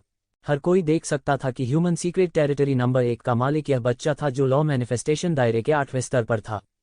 शायद कानून प्रवर्तन हॉल सोचता है कि वे ये परिवार के कानूनों के प्रभारी हैं, इसलिए कोई भी उनके सदस्यों को छूने की हिम्मत नहीं करता। क्या मजाक है, यह किस तरह की जगह है? कानून प्रवर्तन हॉल की प्रतिष्ठा यहाँ डॉग शक्ति से कम नहीं है। कुछ लोगों ने उपहास किया और कहा, ये सभी लोग घमंडी और अनियंत्रित जीनियस थे। इस तथ्य के साथ कि उनके शक्तिशाली समर्थक थे, कानून प्रवर्तन हॉल का नाम दूसरों के लिए एक महान निवारक हो सकता है। यह दुनिया का सबसे डरावना संगठन था, लेकिन इन लोगों के लिए यह सिर्फ एक साधारण नाम था। उसके पास ज्यादा प्रतिरोधक शक्ति नहीं थी। देखिए, अगर आप यहाँ जीवित रहना चाहते हैं और स्वर्ग नंबर 1 गुप्त क्षेत्र की रक्षा करना चाहते हैं, तो कानून प्रवर्तन हॉल के नाम पर भरोसा करना बेकार है। यहाँ तक हॉल मास्टर के प्रत्यक्ष शिष्य के रूप में आपका शीर्षक भी बेकार है। इनमें से कई लोग भी नेक पैदाइश के होते हैं। यदि आप उन्हें दबाना चाहते हैं, तो आप केवल अत्याचारी ताकत पर भरोसा कर सकते हैं। एल्डर ये ने मंद स्वर में कहा। ये शिवेन ने भी इन लोगों की चर्चा सुनी। ये लोग बेईमानी से बात करते थे और कुछ भी नहीं छिपाते थे। शायद उन्होंने उसे बिल्कुल भी गंभीरता से नहीं लिया, इसलिए उन्होंने इसे लापरवाही से कहा। उसकी अभिव्यक्ति थोड़ी बदसूरत थी। ऐसा लग रहा था कि मानव नंबर 1 गुप्त दायरे में उसके दिन उसकी कल्पना से कहीं अधिक कठिन होंगे। वह, जिसने मानव नंबर 1 गुप्त दायरे पर कब्जा कर लिया था, निश्चित रूप से पूरे मानव गुप्त दायरे में ध्यान का केंद्र था। इस बार उसे बरगलाया गया और आग पर भूना गया। हालांकि ये भावनाएं कुछ पल के लिए ही रहीं। जल्द ही ये नकारात्मक भावनाएं उसके द्वारा दूर कर दी गईं। यह सिर्फ एक ह्यूमन सीक्रेट टेरिटरी नंबर 1 था। क्या बड़ी बात थी। इसने उसे थोड़ा असहाय बना दिया। जो कोई भी इसे छीनना चाहता था, आइए देखें कि क्या उनमें ऐसा करने की क्षमता है। यह सही नहीं है। स्वर्ग नंबर 1 गुप्त क्षेत्र के खाली हो जाने के बाद क्या इन टाइपिंग इसे छीनना नहीं चाहते थे? अब कानून प्रवर्तन हॉल के लोगों ने इसे पहले प्राप्त किया। यह एक अच्छा शो होने जा रहा है। इस समय किसी ने अचानक महसूस किया और कहा, हाँ, अगर यह इन टाइपिंग है तो यह बच्चा खत्म हो गया है। अगर यह कोई और है तो वे उसे जाने दे सकते हैं, लेकिन अगर यह इन टाइपिंग है तो मुझे डर है कि यह बच्चा पीड़ित होगा। यह पहले से ही जीवंत था और अब इन टाइपिंग के उल्लेख के बाद यह अचानक और भी जीवंत हो गया। इन टाइपिंग, ये जिवेन की भौहें तन गईं। वह ये कबीले का मुख्य पारिवारिक शिष्य नहीं था, लेकिन कोई अंतर नहीं था। जिन लोगों को यहाँ खेती करने की अनुमति दी गई थी, भले ही वे ये कबीले के मुख्य पारिवारिक शिष्य नहीं थे, वे उन ताकतों के शिष्य थे जिनका ये वंश के साथ बहुत करीबी रिश्ता था। वह अभी तक स्थानांतरित नहीं हुआ था और यह मानव गुप्त क्षेत्र नंबर 1 पहले से ही दूसरों द्वारा प्रतिष्ठित किया गया था। तो जिवेन और ओल्डये ने चलना बंद नहीं किया। वे अभी भी नंबर 1 गुप्त क्षेत्र में जा रहे थे। वे जितनी गहराई में गए, यहाँ के उस्तादों की आभा उतनी ही अत्याचारी थी। यद्यपि वे सभी अर्धचरण दिव्य क्षेत्र के अंतिम चरण के शिखर पर थे, स्पष्ट रूप से अंतर के कई स्तर थे। हालांकि यह केवल आधा कदम था, लेकिन प्रत्येक व्यक्ति के आधे कदम के बीच एक बड़ा अंतर था जो पूरी तरह से अलग था। यहाँ तक नंबर 1 गुप्त क्षेत्र के करीब कुछ गुप्त क्षेत्रों का प्रभामंडल भी मौजूद नहीं था, न ही उन्होंने अत्याचारी प्रभामंडल जारी किया था। वे शांत थे, एक अथाह रसातल की तरह, लेकिन यह लोगों को चौंका देने के लिए काफी था। किसी ने भी इन गुप्त प्रदेशों को नीची दृष्टि से देखने का साहस नहीं किया, क्योंकि वे नंबर 1 गुप्त प्रदेश के नीचे कुछ गुप्त प्रदेश थे। दूसरे शब्दों में, वे पूरे मानव गुप्त क्षेत्र में शीर्ष स्वामी थे, जिन्हें अर्धचरण दिव्य क्षेत्र के अजेय क्षेत्र के रूप में जाना जाता है। यह सोचते हुए ये जिवेन अंत में ह्यूमन सीक्रेट टेरिटरी में आ गई। उसने जो कल्पना की थी वह उससे अलग था। न केवल पूर्व मालिक चले गए, बल्कि यहाँ भी बहुत चहल पहल थी।